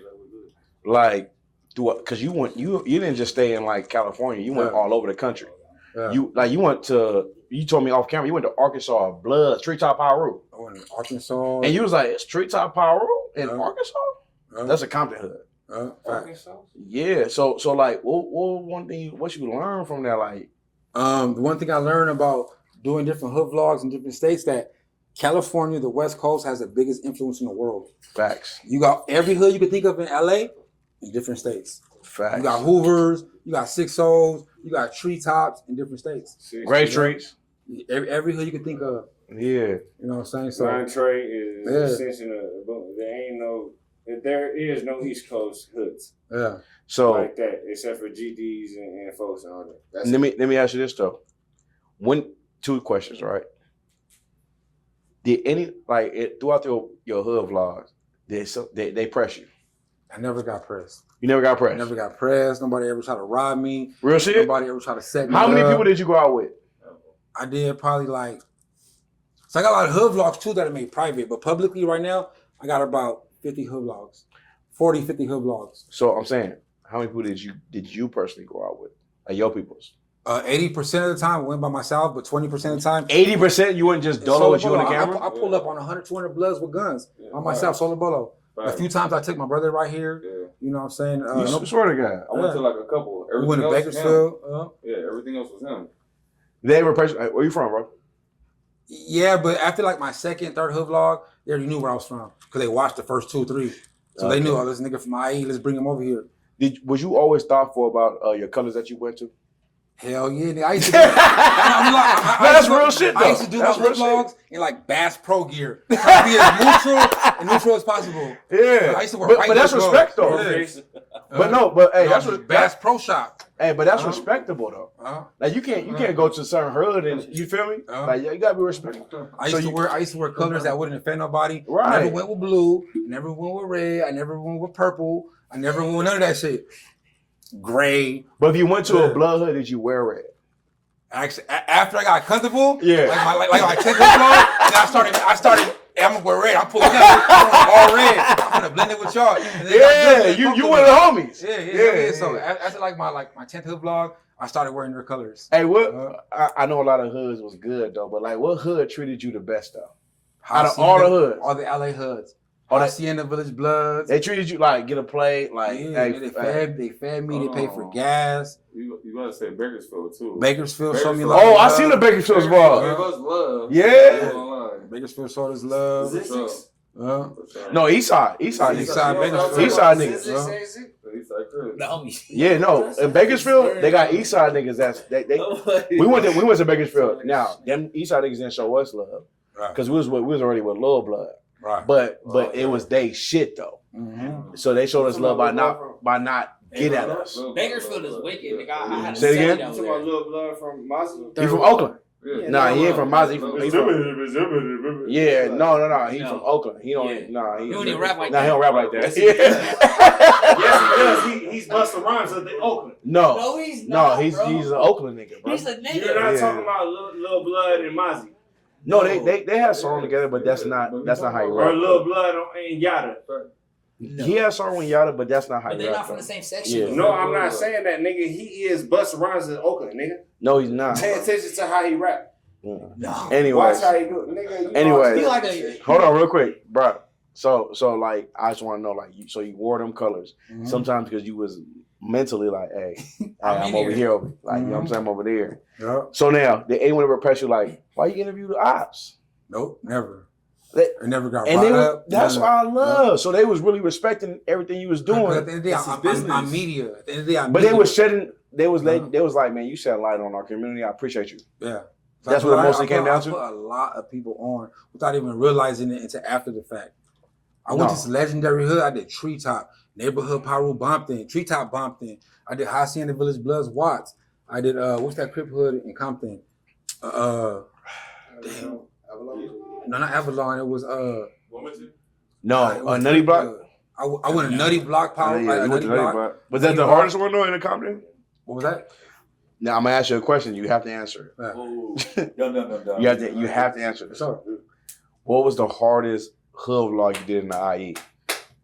You know what's crazy? I have more hood vlogs outside of the IE. I know, Yeah. but what's the hardest one you did in the IE? Because I seen you do Edgemont. No, I see you do Edgemont.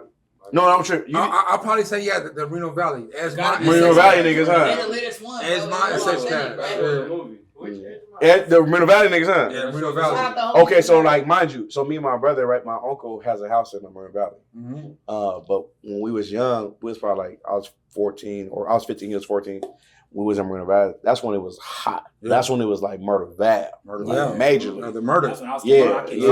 That was like what? That was like 06, right? I was 09, 08. 05. No, that's when you graduated. No, that's when I was catching my cases out there. But how old are you? I'm 34. Yeah, that's what I'm saying. 06, 05 was crazy though. Time. Oh, all the way. 09, all that. Yeah. Me and you the same age. Yes, sir. That's the heart of it, to where it's making a transition. Yeah, it was called Murder Val. Cameras that don't count. It was Murder Val. It was LA parents with their babies. You feel me? Over here. Oh, we got a little money. We gonna move out. Yeah, exactly. Mm-hmm. So like, I know that I see your Marina Valley always been like kind of crazy. Yeah. So I already know that Marina Valley was on that shit.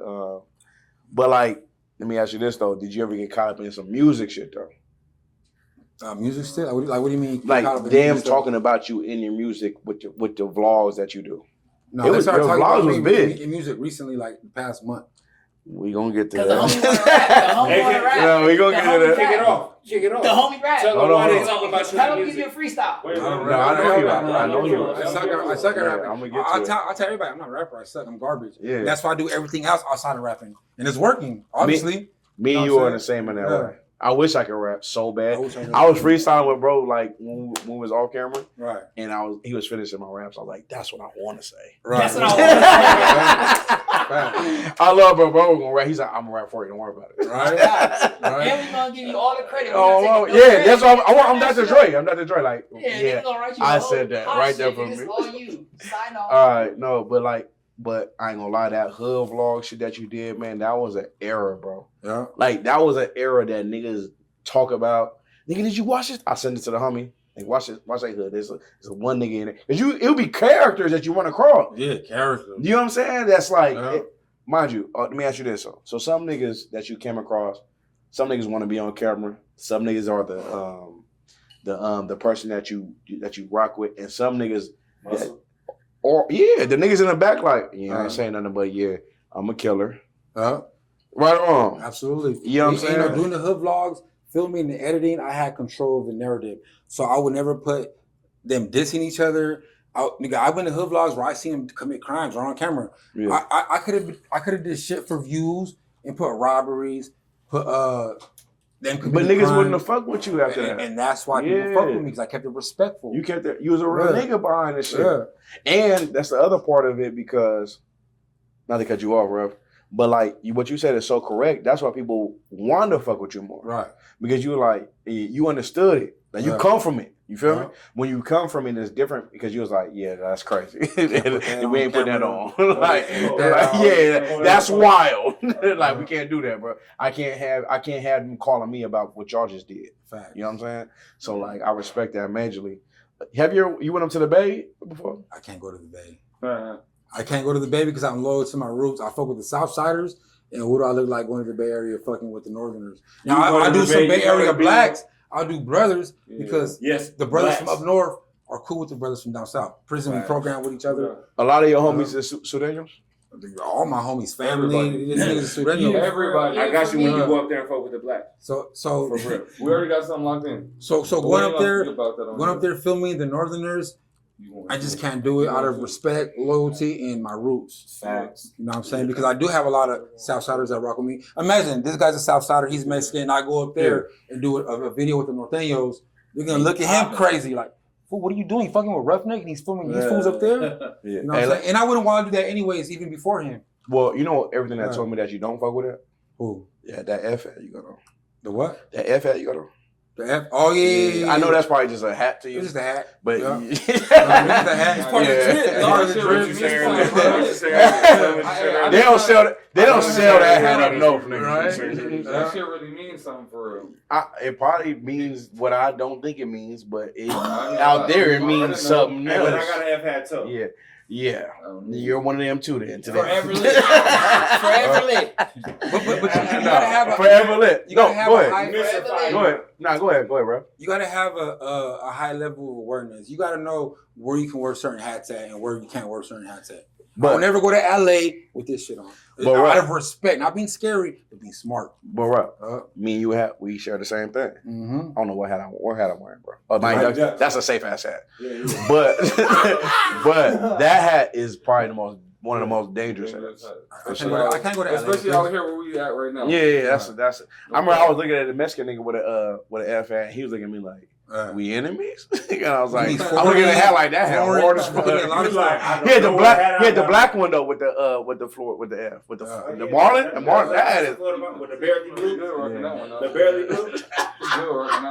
All right, so look. Dontrell Willis hat. Yeah, Dontrell Willis is crazy. Mexicans would never wear that hat. They wear the Fernandez. The nigga that died. But this hat, for sure. All right, so now this your favorite part. Before we tripping. Hold on.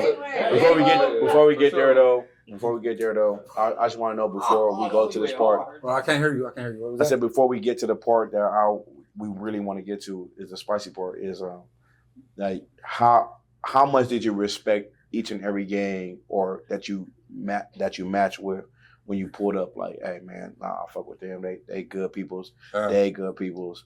And wasn't they kind of basically the same type of person every time you met come around? I feel like to answer the first question, I respect every hood. Right. You know what I'm saying? And I feel like after doing so many hood vlogs, it's the same story. Yeah. Everybody's been to this. It's a repetitive thing. Right. So this hood over here is the same as this hood over there. Right. Everybody's been to the same thing. It's repetitive. Yeah. You know what I'm saying? So it's like everybody's been to the same thing.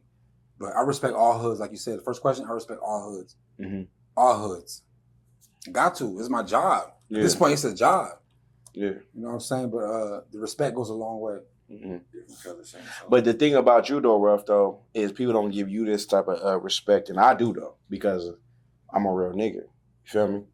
And you didn't dive in a controversy. Mm-hmm. You easily could have did that though. Mm-hmm. You easily could have been a person that says, "Oh yeah, they said this about y'all." Mm-hmm. And look, I got it on camera, nigga. How you feel about that? Yeah. You easily could have dove into that, but you didn't though. You just remain solid to your program. Yeah. Like me as a real nigga, I appreciate that. So because it's like, okay, yeah, he a real nigga. Like he really like a journalist. Like that's a person that cares about people's lives. Mm-hmm. So now these other podcasts, they don't care about people's lives. Yeah, they messy. They do a lot of clown shit. You know what I'm saying? They do a lot of foul shit. So like when you did you do that like mentally, or that just like how did that go about? It's just who I am. Yeah. I don't want to cross nobody up. I don't want to cause controversy and conflict. It's just being who I am. It's just how I am. It's in me, not on me. Facts. You know what I'm saying? Yeah, hell yeah. I respect that majorly. You know what I'm saying? So Yeah. now, like, it's real life. It's real life. Them niggas lying don't live long. I'm just saying. This is real life. It's not just for entertainment. I'm really in the hoods. I'm jeopardizing my freedom. I'm jeopardizing my safety. I'm jeopardizing my life to give the people the content they want. Yeah. You know, I don't do hood vlogs no more, but at that era, it was a fun era. It was beautiful. Why'd you move away though? Why'd I move away? Yeah. Because with everything else, you got to grow, you elevate, you learn. I don't want to be the reason why somebody catches a RICO or an indictment, you know what I'm saying? Because at that time, I wasn't informed and educated on what this shit could bring somebody. Right. The repercussions. You know, at that time, it was social media and content. Now, seeing it in front of me, feds cracking down on people for social media. Now they can legally, federally use content and social media to prosecute you in the state of law. Oof. In the court. I remember when you was bringing that out on your Instagram. Mm-hmm. You was like, man, I'm good. Good. You was like, I'm a record animals. Remember that shit? I was doing animal content. Hey, you was like, I got iguanas over here, nigga. I was doing some corny shit. I had to figure it out. After the hood vlogs, I was doing animal content, family content, some corny ass shit. But that's some real. But the main thing was you wasn't trying to jeopardize nobody's lives though. You know, that brings me back to how we met though. Go ahead, Lola. I had started following. I saw his videos on YouTube. You know what do? For sure. And then I started following him on Instagram, and then on Instagram he posted on the stories like, what you guys were just talking about. Like, oh, I'm just trying to like do some positive shit. You know, like start recording other shit. And he goes, hey, like who's down to just go to like a abandoned fucking like I don't know what it is, military. We were ghost hunting. I did ghost hunting content. Hospital. We were ghost hunting. Yeah, Georgia Air Force Base. Yeah. Speak on that shit. Street from the Fed. Yeah, dog. So I was like, hey, that look the shit from like lit. When I Like, first I'm built gonna that pull shit. up. Yeah. So I hit him in the DMs, you know, and he don't have to respond. How big his name is, how big he is. Yeah. You don't have to respond to nobody, especially at the time. I only had like 800, 900 followers. Yeah. He didn't have to respond to me and be like, hey, fool, like. He didn't have to say shit. He could have left me on scene like everybody else. Yeah. But he was like, yeah, dog, like here's the Addy, pull up, like you know. And I did, and I brought the little homie with me, and we went there, and this would show nothing but love since when I first got there and all that, you know. Facts. And the homie happened to forget a fucking sweater. I had an extra one in the car. I was like, here, dog, boom. Tommy here for fucking, you know, jacket and shit. I was like, Yeah. keep it, dog. Like when I'm like, it don't even fit me. It looks better on you. Keep it. And since then, we just been connected, dog. You know. When they talk, have him. That second mic, just let them pass it around. Oh, okay. Oh, all right. Is this better? Is better? He told his whole story though. Yeah, fuck it. I'm just continue where I was. So yeah, pretty much. That's how we met, and like that's going back to what you guys were talking about. How he wanted to start recording other things. So that right there was like something different. He stepped out his element and did something like that, and it came out to be a cool little video too. I ain't gonna lie. No, real shit though. Like, ask Ruff, bro. Like before I knew my bro and him was connected, he was like, "Hey, who down drop me LA?" What I say, bro? Remember? Yeah. Do you remember or not? I think I do, but you did hit me up and you were fucking with me. Yes. And I fuck with that and I respect it. Hey, I was like, nigga, I'll try you LA. What's happening? Who's this buff dude with a grill with a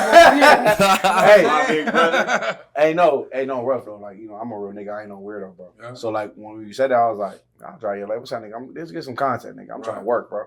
Like real life shit though. I wouldn't on no weird, you know. But same thing. I was like, nigga, our platform, and I'm peeping this shit. I'm like, bro, gotta be a real nigga. Right. And he was like, I gotta ride, but fuck with me, nigga. He was like, nigga. Right. I said, let's work. I said, man, I'm with it. So like, what you saying, it just come together. Yeah, and it's like I believe in like it's God's plan. It's, you know, everything happens for a reason. To be honest, because. Like if I never like reached out and like said what's the addy to it, I'm down to pull up. We would have never met. I wouldn't be right here right now. Right. Put it that way. If I never would have reached out and if he would have never responded, because like I said, I only had like 800 followers at the time. Like he don't know who the fuck I am. He don't know. He doesn't. You know. He didn't have to put that trust into somebody random who just started following him. You know. But he did, and like everything happens for a reason, dog. And now I'm right here. I'm riding behind him. I got his back. So you know. Hey Layla, I ain't gonna lie. And then I live in a world where. I can play you, Bust Down Sally, and my brother's song, and they'll go crazy. Hey, you better have chaos. God. Yeah. No, real shit. Like I live in a world where like, hey, this song go hard. It'd be like 900. I saw you vibing with it. I saw you vibing with it. Yeah, I saw that shit. I was like, yeah. So, My boy like, fucks with it. Yeah. I respect y'all. Like I said, man, y'all energy together. Like this is my third time saying it. Y'all energy together, y'all chemistry together, man, bro. Yeah. So that leads to it means so much. Let me ask you something. Well, so like. When you was like, hey, that's you on the hook. So what'd you think? Like, did you think that was me or like how do I sound on that shit? After like, talking to you, I knew it was you. Yeah. So yeah. I didn't know you had that in you though. I ain't gonna lie. Yeah. Like, you don't look like you do a hook. You feel me though? Bro, I got so many hooks. It's ridiculous. You don't look like you do a hook, but you get a hook. And I was like, oh, that's Laylo. Because we met each other today. I was like, that's how you sound. A lot of people. Now, Bust Down though, he don't sound like how he sound. Like how he talks. Speed rapping. Boom, bam, 5 minutes, 10 minutes. Yeah, Mexican one. Yeah, the Mexican one. A lot of people, some people told me like, hey, like when I showed the homie your music, he thought you were black. I was like, what? He's like, yeah, and I was like, nah, like come on now, like I sound like straight up like a Mexican, you know, like. But now you look like a straight up Mexican. Yeah, and you don't really talk like a Mexican, but when you look like a dead ass, like you feel me? That's like a motherfucker. Yeah. But when you talk though, mind you, and you know, I came across a lot of essays, and I'm not saying this about you, but I'm like you polite though, like. But that's a real California nigga to me though. No, yeah, dog. California niggas are very polite because shit can go left real fast. Yeah, I got respect, fool. Like, as long as you respect me, I show it back. I'm a stand-up person, dog. You know, I've been a wayside. I've done my due diligence, dog. You know, I was guile for the fam, dog. You know, even though you know. But not to cut you off though. Every time you was like, hey, can I get a water? You ask me every time. Yeah, I got to, dog. Because if somebody came, what I said, I was like, man, go ahead. I'm like, but I'm catching on. I'm like, oh, this nigga, I'm a stand. Yeah, he gotta, you feel me? I got respect, dog. Yeah, I got respect, bro. Like, but I love that though. Like, you know what I mean? Yeah, I love that though. For real. That's just how I am. That's how I was raised. You know, rest in peace to my stepfather. You know, he passed away, and he was a solid ass fool, dog. Like he was from Carson, Ravenna Street. He raised you up, huh? Ravenna Street, 13, Carson. Yeah. He raised me, dog. Like he raised me. Like he stepped forward, took care of 3 kids, me, my sister Alyssa, my brother Ray. He took care of all 3 of us, and we weren't even his. And he had two more with my mom after that. Yeah. You know, so that's 5 kids, and then 3 of them ain't even his. But he was still working up late at night, day and day, whoop doing what he got to do. I never knew my real dad. I don't know my blood pops. I don't know who the fuck it is. I don't know. I don't know none of that. But my step pops was that person to me, and when he passed away, that shit killed me, and that's when I started rapping. And that, you know, and it brought me here, dog. Everything happens for a reason, like I said, you know. Facts. So yeah, I got respect, and I got all that due to him because he was in out of prison, and he, you know, he's solid, bro. He fucking raised me right, dog, and you know, it's what it is. It's so crazy. Everything you were saying remind me of me and my brother, though. Like for real, because me and my brother got the same. Damn near got the same story. Yeah. We got different stepdads and all that shit, but it's kind of like the same shit. You know what I'm saying? But like all y'all story is like, you know what I mean? Like, wow. Like, you know what I mean? Like, for real. That's why I'll go to Ruff. I'm like, Ruff, he identify with these niggas a lot. You know what I'm saying? All y'all pretty much come from a broken family. Yeah. You know what I'm saying? Like, that's why it's so easy for y'all to be the black sheep and come together. We made a family. Yeah. You know what I'm saying? Like, that's gangster to me, though. You know what I'm saying? So this gonna be a hard transition. Let's get to it. Hey, it's gonna be a hard transition, but like, let's get to it. Popping that shit, Yeah. Hello, you feel me? So y'all got some shit going on with like, y'all got some shit going on with OTR. Oh shit. That's what's been going viral. Oh shit. Yeah, that's what shit been going viral. Get the mic back to the man. Let's talk about that shit. He got some. This is the second one. Oh shit. Yeah. Okay. So mind you, we talked about off camera about like, you know, real shit and all that. But man, what's the deal, man? What's going on, man? Like, what was the root of the issue that came through here to motherfuckers dissing y'all and all that, man? What's going on, man? I mean, my whole thing is the CEO of OTR Records talking down on me, disrespecting me, telling me I can't wait to see you soon. The statement he made via text, weak ass Victor Ville running cheap ass promo, lowering their brand. What else? I feel like it was a bunch of. Well, elaborate on it. He was just saying like pretty much like in the text that Ruff showed me. He was saying pretty much like keep your energy, keep this, keep that. When you see me, I'm well connected. You're just a resident. Wait, who's saying that though? Solus. Who's that though?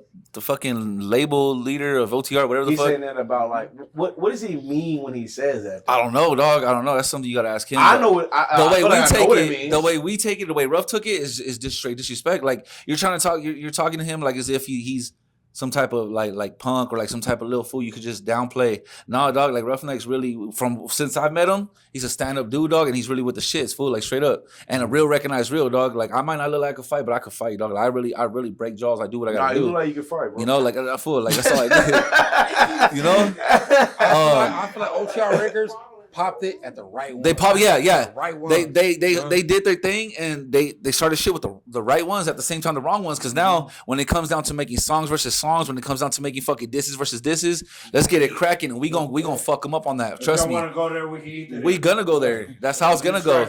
We just waiting on their response. To be honest, Hey, no cap. We got the most popular. No cap. we just waiting on their response, dog. Hey, What's happening? Go ahead. You want Bro. that smoke, nigga, we can really do and that. no cap at the end of the day, You know what I'm talking about? it shouldn't be this serious. Cause I was with my dog, You was with what dog? my boy right here, Ruffneck. Oh, The whole okay. time he had Ruffneck, bro. My man was getting paid a band a day, damn near. Oh, Ruffneck, bro. yeah. Regardless Oh, whether wait. Ruffneck, you was fucking with LTR now? listen, We weren't under any contract or anything, but it was off of. It was no contract, no business. But they was fucking with, like, man, good looking out. Good Marketing. looking out type. he was fucking with the Yeah. strength, bro. Like Uh, him having Lefty the whole time, it was smooth because I came out there. You know what I'm saying? I did my little issue with him and shit. But I was watching it, bro. And regardless of the fact of whatever being said, this man was paying Ruffneck a band, bro, a day damn near. To whatever. I don't know if it was for whatever it was for. maybe 6. But listen, bro, the homie got a band he was showing me. So as much as shit that man over there in OTR talked, bro, he was still cashing out. He was still But who's sending the the nigga money. from OTR though? Who is he though? CEO. The Solus. But who is he though? The main nigga. He the one who started it. Is he actually on that though? P Diddy Part 2. I don't But think no, he, but like- I don't think he owned that because I'm gonna be real. From outside perspective, OTR going up right now. They signing all the Hispanic rappers.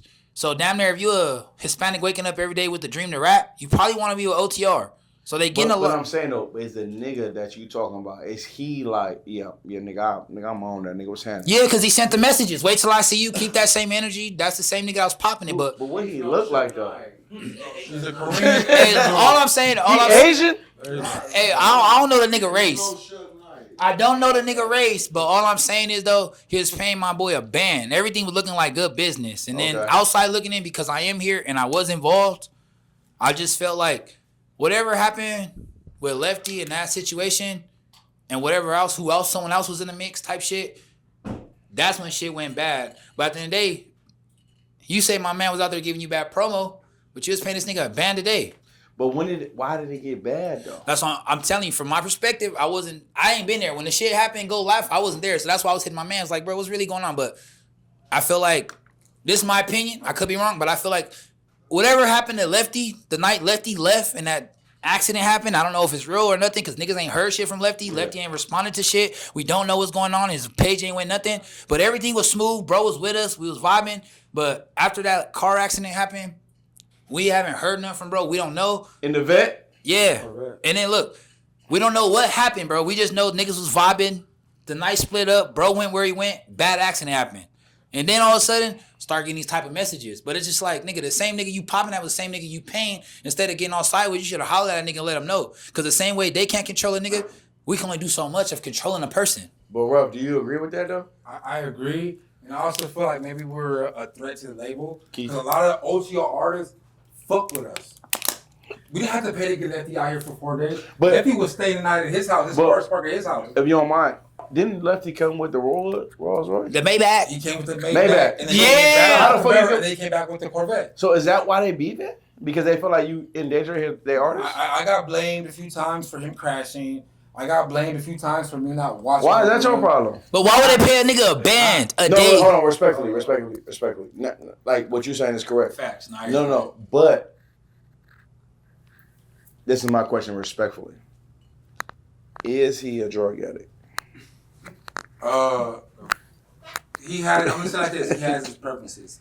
He what? He has his preferences. Okay. You know what I'm saying? So like, could it be possible that even if he's a drug addict, it happened on y'all turf, so they mad at y'all? So we didn't blame for it. We had nothing to do with it. He's a grown man. I can't take his keys and be like, you can't drive, you gotta stay here. He's a grown man. I'm not saying he's a drug addict. I wouldn't even do that because we broke ones. I'm not saying he's a drug addict. I wouldn't take their keys because you're a real Right. Like, bro, even if you drink, like I'm drinking now, Yeah. I'm like, nah, give me your keys. You can't go nowhere. Right. You're a grown man and you're a real one. And you're, you know what I'm But saying? Ruff, you hear what I'm saying, right? Yeah, Kev, you hear what I'm saying, right? Yeah, absolutely. Yeah. Okay. You say he came in one car. Yeah. He came in a, what's that your car? Maybach. Maybach. He having his way He with crashed, this shit. I just seen him jump. He crashed in the Corvette. That was a brand new. They just got. He brought both his cars up there? No. He came up there twice. Where he crash at? In Ontario? Redlands. He left from your shit? No, we left Redlands. Together. There was a week in between the Maybach and the Corvette. Yeah. He had pulled up once and the Maybach took off for like a cool week. I got you. He didn't pull up for about a week. And he pulled up for the 4th in a new whip. There's a whole video of him getting a whole new whip. Okay. So I mean, anything after that, yeah, there was a little break in between, you know, the time that he was with us. So instead of being a real person and saying, "Hey man, my artist, he fucked up. I'm glad he okay," they instead said, "Hey man, what the fuck y'all doing over there? Y'all endangering my artist." Let me put it like this. Is that what happened? Let me put it like this. They had their artists. They had their artists abandoned up in the desert for about a week with flat tire. Oh, they had an artist out there. They had all bad. They had Lefty up there with a flat They tire. couldn't call AAA. Nah. We had no money. Let's put it like I could call AAA. Let's put it like that. We could all call AAA. Okay. So we call pass back to whoever. Pass back right over here. Okay. Go ahead, beside. Because Lefty was at his house with his car parked in his driveway for almost a week. Meaning he want to fuck with B-Style. Yeah, 100%. Lefty fucks with all of us as a brother. Yeah, but he was over there like. We didn't pay for Lefty. We're the only ones in history that get Lefty. He called me and told me, "Hey, can I sleep over?" I was like, "Yeah, for sure. I got you. Good, bro. Come on. 100%." Yeah. I told him like, "You know the rules. It's cool. 100%. Let's do it." You know, he didn't have to answer. He's a big. You would gave bro a tattoo. He came up there to come get Lefty a tattoo on some brotherhood shit. Hey, no kidnap. Oh. No kidnap. That sound crazy. No cap though. You kidnapped the nigga? Yeah, no, bro. Hey, I would know so I could tattoo that nigga go viral, nigga. You ain't leaving till you tag me, nigga. Collaborate, nigga. Nah, hey. No cap though. Oh, wow. Hey. Send it to me. My boy hit me at like 6 in the morning. Hey, I thought it was a dream. I'm like, I just got back from some shit with my boy. So I'm already tired as hell. I've been running the road, beating the road up. And then this nigga hit me like 6 in the morning. It's 5:30 in the morning. Like, Cable, what are you doing? Lefty Gunplay want to get tatted. I'm like, bro, hell no. I'm like, what the fuck, nigga? I hit my bitch like, babe. This nigga want me to go tat Lefty Gunplay. I'm lit. You feel me? Long story short, yeah, I done packed my whole shit up. I done went up the hill and shit. Met Lefty, bro. I'm not gonna lie. Bro, cool as fuck. Bro, a real human. Like, he chopped it up with me, whatever. It just. But that's not the argument. The argument is, did you mistreat him? Or No. That's what I'm saying. That's what I'm saying. No, listen. Speak on that, No, listen. Yeah, I'm touching everything, though. Because I want. I still you want to bring it all together. And I still want him to be respected as a real person, nigga, because everybody got habits and everybody go through things. For sure. Regardless of the fact. So, but we not judging, bro. Go ahead, my bad. But what I'm saying is, we is showing number love because he hit me on some notation that some other San Bernardino niggas fucked his tattoo up. They gave him some bullshit. So they hit me to fix him. So I got up out of my sleep. I packed up my shit and I went up there to go tattoo. I set up everything. I set the whole B-side, my boy B-side right here. I set his whole living room up to get tatted. I brought everything I needed, bro. Wrapped everything up. I pulled my needles out. I wrapped my machine up, bro. I did everything. I was set out and I was just waiting for bro.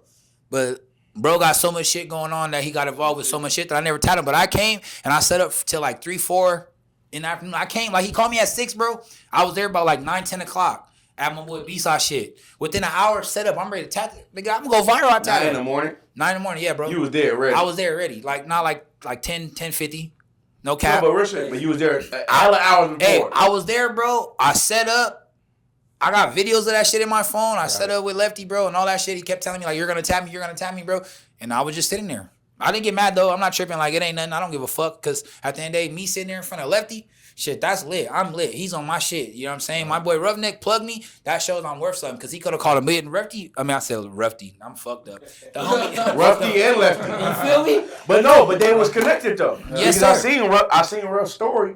And Lefty was with him every time. And Lefty was talking to me. Lefty was one on my phone like, yeah. Not like that, because this my homie. I hate putting him out there like that because I like having my own motion. But my boy True Car, that's my dog. You feel me? That's my brother. For sure. He hit me like, I know you're True Car, brother. I know you, his boy. I met you already. Come tap me. These fools fucked me up, dog. They fucked me up. Look at my shit, dog. I need my shit fixed, dog. And I'm like, bro, you want me to pull up? On the game, I'm pulling up. Ruffneck, you need me to come? Ruffneck said, yes, K, I need you to come. I said, bro, let me just get up and brush my teeth, bro. On the gang, I didn't even take a shower because I'm hustling. I'm trapping. I just brushed my grill, tapped in with my little bro. Can I say this, though? Yes, sir. And it's going to sound controversial to everything y'all got going on. Yeah. So maybe it's a misunderstanding. It is. I think it is, though. I say it is. I ain't going to lie. I feel like when shit get real and you can't see a nigga to his face, you call so niggas can hear temp. But when you send text messages, did they call you, Ruff? No, niggas said text messages. Texas. It was text messages. Text based on what they heard instead of what was happening, right? Basically, they were putting all the blame on me. Everything that happened to Lefty was my fault, basically, which wasn't true, wasn't the case. But they put the blame on somebody, so they did it on me. Bro, that's a misunderstanding, though. We That's was doing what it really nothing is, bro. but taking care of him, protecting him. We went to the mall. This nigga was security. Yeah. Protecting that man the whole time he was in Richard. I'm not trying to be on no like extra. I don't let Laylo. Be that person. You know, no, Laylo, I'm gonna give it to you. And what you said, Kev, is Exploit correct. that shit. No, but what I'm saying though, as an unbiased person listening to the situation, I ain't even heard their side. Facts. It just sounds like a misunderstanding on that's shit. what it is. I'm not trying to turn y'all down, mind you, hell no. because they said what they said. Facts. You feel me? They said what they said. Like Go ahead, Laylo. misunderstanding or not though, he shouldn't have said weak ass Victorville. You know, That's the part they get. Like come on, dog. Like, okay, look, like you say you're connected. You say you're somebody. You say you're this, you're that. So then why you got to go to like downplaying a city that your artist was in, that your artist wants to fucking move to? I heard. You know, that means like, you already felt that way. So like, why you feeling some type of way? So you gotta like down credit and like, you know, diss Victorville, like that, I don't know, that shit's just weird, dog. You say you're way up here, so then why you going way down here to diss a fucking city? I feel like we were a threat to that record. Yeah, we still are. Still are. We still are. Too much. A few other OTR artists came up there and fucked with us too. It wasn't just Lefty. It was his voice from OTR too. But it's the thing though, Ruff. When you care about a nigga, like when you like, hey man, you in my city. I mean, nigga, this is my city. I'm gonna show you a great time. Mm-hmm. Then the nigga actually has a great time. They're like, oh wait, hold on, I didn't expect that. Mm-hmm. I didn't expect him to actually have a great time with y'all. I thought y'all niggas wouldn't like that. Yeah. Then he find out niggas like that. Now he got to be mad at y'all. It's like you know what I'm saying? It's like my position in a sense. When I came from LA to fucking Victorville, except I didn't just visit for no 4 or 5 days, whatever the fuck Lefty did. I actually moved there, and I'm like, damn, alright, it's not half bad out here. Yeah. I mean, look what it's gotten me, dog. Like, you know, I'm building a family out there. I ran into my motherfucking new family right here, and it's just going up from here. It's going up from here, bro. Can I say something though? Every time I see Ruff put some shit on his story or whatever, nigga, it's Laylo. Shirt off. Laylo with a shirt off. Nigga, bang that nigga. I got it, dog. Like I could get more wild and wicked with it. It's just I just want to be respectful and I don't want to overstep my boundaries and I don't want him to be like, dog, that was too much, that was too little. Like I just want to like play it as it goes because at the end of the day, this is all I got right now and this is all I'm looking forward to is just to make it with this label and fucking go up and get rich off this shit, dog. Yeah. You know, I've been at the bottom for too long, dog. I'm fucking 30 years old. I got fucking 5 kids. Yeah. You know, like there's no more time to wait. There's no more time to be stagnant. There's no more time to fucking bullshit. You know, it's all brakes, no gas from here on out. Fact. You know, and I know everybody in this motherfucking circle right here deserves that shit just as much as I do. Yeah. Just as much as I do. And I'm here to fucking spit my shit, talk my shit, make my songs, with Bust Down with anybody else in this crew. I'm here to do my thing and get us fucking like acknowledged and viral and as much out there as we can, dog. Like that's all it is to it. Ain't nothing to it but to do it, you know? And on top of that though, on top of that, I don't love shit. No, listen though, on top of that though, man, like I said it like I think about 4 times saying it. Your energy is unmatched. Mind you, I didn't run across. I've been around hella people. They don't got that type of energy y'all got. As a team, yeah, right, nigga. We locked in. We locked in. We locked in. Talk your shit. Correct him. like I'm trying to tell you, like nigga, the worst rapper y'all got is Ruffneck, bro. I'm the worst rapper. No, Ruff already said that though. No, homie got niggas like me though. He the rawest nigga. No, but Ruff, would you say that though, right? You know what I mean? Like, I don't rap, nigga. But guess what though? I'm not a rapper. But guess what though? In front of that camera, I go crazy. Yeah. That's your, It's like you a know, switch. that's Quick your song. way. When that camera turns on, it's a switch. Nigga, guess what? I'm the worst rapper in my group. I'm the sorry rapper, man. But guess what though? I get in front of that camera, like, right? Still pop that shit. Still pop that shit. Oh, boy. Yes, sir. Yes, sir. My niggas know. They like, yeah, bro, this trash as fuck. And I'm like, yeah, fuck y'all. You can run it sometimes. Appreciate you. That's my brother. That's my brother. I love my brother. I love my brother. My brother, he believes in me in every which way. And I believe in him. You can rhyme sometimes. Yeah. So like, say the times you rhyme and then I just cut them off and then you just gotta rhyme sometimes. You know how I rhyme, like, I got 1-2 bars. I so swear to God. boom, I can do that 10 times. Yeah. I know. Thank you. So we got a fire brothers. No, but y'all niggas Hey, I'm though. not gonna lie. You and my brother can make a song because I got a producer that give my brother beats and this nigga don't even rap. And he shaking on it too since y'all niggas don't rap. But I ain't gonna lie though. I ain't gonna lie. Hey, I No, got a fire listen though, I ain't gonna lie though, man. Ruff though, bro. I'm gonna get Cat G in the studio. The team you got, man, like the things you doing, man. I thought this interview was gonna be good. This interview ended up being great.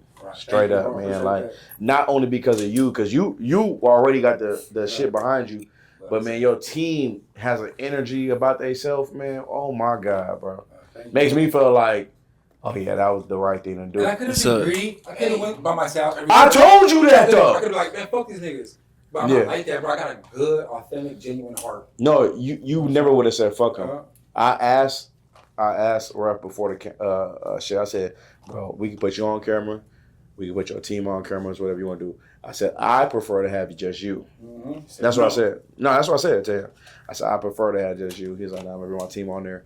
But the team made the interview so much better. Yeah. My niggas already a story, walking story. Go ahead. Yeah. I be with a lot of rappers and shit. Yeah. And like a lot of people that got motion. Mm-hmm. And because the way their motion is built and what they're chasing, even if they wanted to give other people, not clout, but like other people like their time to shine and opportunities, whatever it is, they can't, you know? And I've been around a lot. Like I believe in being a superior man. So whenever you see me out, I'm going where I'm invited and I'm going where I wanted because it make me feel lit. Okay. Ruffneck is the only person where I could go, where I could bring my girl, I could bring whoever with me. Mm-hmm. And I go turn up and niggas know who the fuck I am because bro already spoke highly of me and he already put me on that shit. Yeah. Vice versa, being like, nah, wait, don't say nothing, just stand here. Or like, just wait until I introduce you. Yeah, you feel me? Like Ruffneck already talked about like, bro, like when I come through, cause I be extra, but I don't be extra negative, but it's just like my life different. And I got homies that call me to go slide on shit. Like I'm a nigga. My homies calling me to come turn up and do the clothing brand. Oh, bro, and I'm there, and then I come on some quiet shit, bro. Like, Kalo, pop your shit. Bust down. Pop your shit, Kalo. I'm like, for real? Bro, they let me, on me, they let me be me because this shit is fun. Like I'm having fun. Mm-hmm. And basically all I want to say is like, Ruffneck the first person out of everybody that I know to let me go and be Kavo. Hey, real life shit though, man. That shit mean a lot to a nigga. I ain't gonna lie though, man. Ruff do this. From y'all whole squad though, man, I'm gonna say last time, man, I promise you, my nigga know, my brother know me. I don't say shit that I don't mean. Y'all did y'all shit. Y'all spoke on shit. Y'all kept it soldier. Y'all said what y'all had to say when it was time to say it. You know what I'm saying? Everything y'all do about yourself is good. Before I leave, man, I gotta talk about this HD love that y'all have and how they come about. You know what I'm saying? Like, how does HD shit? Y'all be going to some type of park out there up. Beach Park, yeah, there you go. Yeah. Y'all come to some park together where you be like so much love. I really want to say, bro, like, why this shit hit the way it hit and why it is the way it is, cause this shit really organic, bro. Like, only way you can understand this shit is by seeing niggas DMs, and you gotta line us. You gotta put him on that side, and you gotta put Bust down too. Yeah. And then you gotta put all us together like this. Yeah. And then you gotta just look at our DMs and see and how we communicate. Facts. Like, my dog don't hold shit, bro. Yeah. And it's like he just let everybody do them. It's just the realistic way of shit is. Like me, I'm structured. Okay. Jail wise and how I do my security, so I'm not allowing a lot of shit. Yeah. So my homie let me step in, let me clean shit up. I be getting niggas out the way. But besides that though, like, it's really organic, bro. And like, bro, just let us do us, bro. And he love us for how we do it. And this shit just makes sense. Like, how you telling us how we just on point and this shit bomb? Like, bro, this shit is organic, bro. Like, niggas didn't get together. Like, I didn't sit with none of these niggas and plan this shit. I didn't like figure this shit out. Like, I didn't know. I just tapped in. Like, nigga, I'm sliding. Nigga, where it's at? Pulling up. Like, and bro drop low and I pull up and look, you family. Yeah, and we connected. You know how we locked in. I told you I came in, bro. Y'all had me coming here like I was a star, nigga. I thought I was the biggest nigga in San Bernardino. I'm like, nigga, I'm here. That nigga said, Kevin, I said, I know, bro. You hear me? No cap. No cap. But like, hey, slide them, bro. Let me hear, bro, because I want everybody to speak and I want Ruff to get the last throw. Yes, Shout out Godard Hart's perspective. I got the GP jersey on right now. That is a GP jersey. Shout out GP right now. Yeah, talking about time out, because that's my blood brother, nigga. That's brother, nigga. Talk that shit, nigga. Talk your shit. No, I don't got all I can do is, you know what I'm saying, don't beat me within us. Y'all can attest to this. I act like this no matter where we at, right? Have I ever acted any different than this? No, you just saying you're organic. You know what I'm saying? No, that's what they know me for. But hey, the motion that we got right now, I've been up there. I've been across the world on the East Coast. I brought motion from North Carolina to the high desert. They like, where's San Bernardino? Where's Victorville? You know what I'm saying? No, but then when we really do this, and then now now we got fucking leather-faced teddy bears. You know what I'm saying, though? And then we got the niggas dancing on the corner and shit. We going viral every other day. You know what I'm saying? No, now, why is that? The motion Ruff then brought. Now they want to see what we doing out here. Yeah. You know what I'm saying, though? Bro did that. Yeah. On everything. He did that. So now it's a staple. Now it's the Inland Empire. Now it's like recruiting. Like when you in San Bernardino, you have to stop in Victorville too now. You know what I'm saying? You can't just look at them down there and think it's good. You can't just go to Bakersfield or Barstow. You have to stop. So now it's a staple. You know what I'm saying? No, that's all I gotta say. Bust down. Here, Buzz. Talk your shit, Buzz. Yeah, be quiet, nigga, so I want to hear you. No, Buzz ain't I'm a humble nigga for real. Everybody know me. I don't got really too much to say. I mean, shit. Pop your shit. I don't want to go up tonight. Talk about tonight. Tell them come see you perform. I'm going home. Tonight we outside. I mean, you know, I be having a lot of shit in the mix. A lot of trolling. A lot of I'm just really trying to put on for the HD, especially as an artist. There's a lot of artists in the HD, but there's not a lot of artists that's really was showcasing their talent until me and Ruffneck was doing everything we're doing right now. Yeah. So now that we are in the mix and doing all the podcasting and all the little drama back and forth, it's making everybody wake the fuck up. Now everybody's going to that booth and they dropping. Everybody dropping videos. Everybody dropping music. Everybody want to collab. Everybody want to be incorporated in shows and get on the lineup. So I love it for real. I ain't gonna lie. I don't want to go too crazy and say I was the first nigga. But I'm definitely a nigga out there for sure. So a lot of niggas is following in the footsteps and they starting to pop out, and I love to see it for real. And I'm gonna keep sharing y'all. I'm gonna keep fucking with y'all, cause at the end of the day, it's HD. You feel me? And it's IE. Regardless of if y'all keep trolling me, cause I keep waking up in the morning and seeing y'all at me on Instagram, and I'm not posting that shit no more either. But you know, I love to see it though. At the end of the day, that means I'm working and I'm doing the right shit I'm supposed to be doing. I'm making the moves that y'all wish y'all could make. You feel me? Type shit. I'm gonna leave it at that. Anybody else besides Ruff? It's your boy B-Sign. What's going on? Yo. Hello. So look, man, I'm gonna be honest with y'all, man. This is family. This is real family. And I'm a family person, man. I got two girls. I got a newborn. She's 7-8 days today. Wow. And I'm still out here, you know, grinding my shit because I know my music's different. And I've had producers and promoters already screw me over. I already got like 8 bands scratched out of my pocket within a month because they saw a vision with me and took me to a spot where pretty much got my money robbed up. And Ruffneck's the only motherfucker that's been like pushing me and telling me like, hey, bro, you got something, do something with it. And he's constantly hitting me up, not on like, on some real homie shit, you know what I mean? On some real homie shit, he's like, man, come out here, do this, let's do that. And nobody has ever done that for me. I've always been a lone soldier. I always did my thing on my own. I'm 27, you know what I mean? And I did everything on my own. My pops always showed me how to do things on your own, get shit on your own. And I never really met a man that like really wants to see you win for that. And I respect that to the fullest, you know what I mean? So I know this is family for a fact, you know what I mean? I could say Buzz Down earlier, he was like, hey, B-Side, don't go out of your way, bro. Like, it's too much. And what'd I tell you? I said, nah, fuck that. I'm going to go get you. You know what I mean? Because it's family shit. And we're all going to win and we're all going to eat. And, you know what I mean? We're going to keep going up from here. You know what I mean? So anybody who wants to be, like, talking shit on us, man, just stop, bro. Seriously, just stop, bro. We're just trying to make it. We're just trying to eat. You know what I mean? I want a car, the same car that you probably want. Like, stop trying to judge us for what we're not even trying to become, you know what I mean? We're just trying to be superstars because that's what we are. We're fucking superstars out here. We went on our way naturally to make sure we was all here. For sure. Yeah, all that part. I agree with my boy B-Side right now.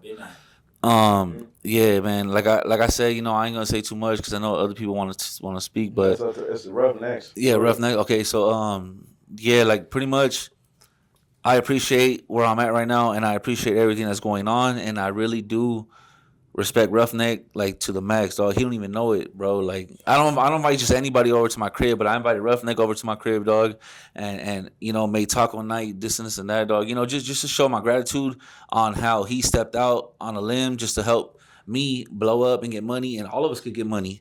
He's you know, he believed in my talent, the way, you know, everything, and that's just like ain't nobody else ever did that, dog. You know, ain't nobody else. Like I said, he didn't have to respond to me, but he did. You know, it's God's plan. But at the end of the day, though, you know, I got mad respect for Ruff, and I'm gonna ride behind his back, dog, until the wheels fall off. Fool. I'm gonna ride behind this whole crew right here until the wheels fall off, dog. Anybody could try to hit me with a big ass number to go sign to them. I ain't switching up. I'm right here with it. I'm right here from the bottom up, dog. You know, I'm right here. I ain't switching up, dog. It's all about love and respect, and Roughneck's a solid ass dude, dog, for real. Yeah. And I ain't putting no caps on it or nothing. Like, that's my boy, dog. Niggas, maybe you want to shed a tear. For real, no, for real. You know what though? Go ahead, no, get the mic. It's divine. Double mic, pause. It's divine intervention, and if it's not me, it's one of them. Yeah. Because if he blows up, he's taking us with him. If he blows up first, not me, we're going, you know. So it's not about the contract. It's not about the money. Yeah. It's about us setting the tone and working hard because we all believe the same dream and passion, and it's gonna happen. There's no ifs, ands, or buts. It's gonna happen. People are seeing us. We have millionaires. We have investors that are on our necks right now, looking at us, watching us. We have we got a meeting. We have industry individuals that are tapping in, and it's bigger than us. It's bigger than us. It's bigger than us. It's a culture thing, and it's God, dog. Jesus is God. If it's not, it's God. That's all I gotta say.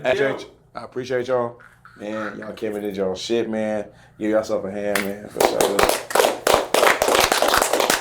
know what I'm saying? We were Roughneck and the HD team, man. The team is crazy, though. We're going viral.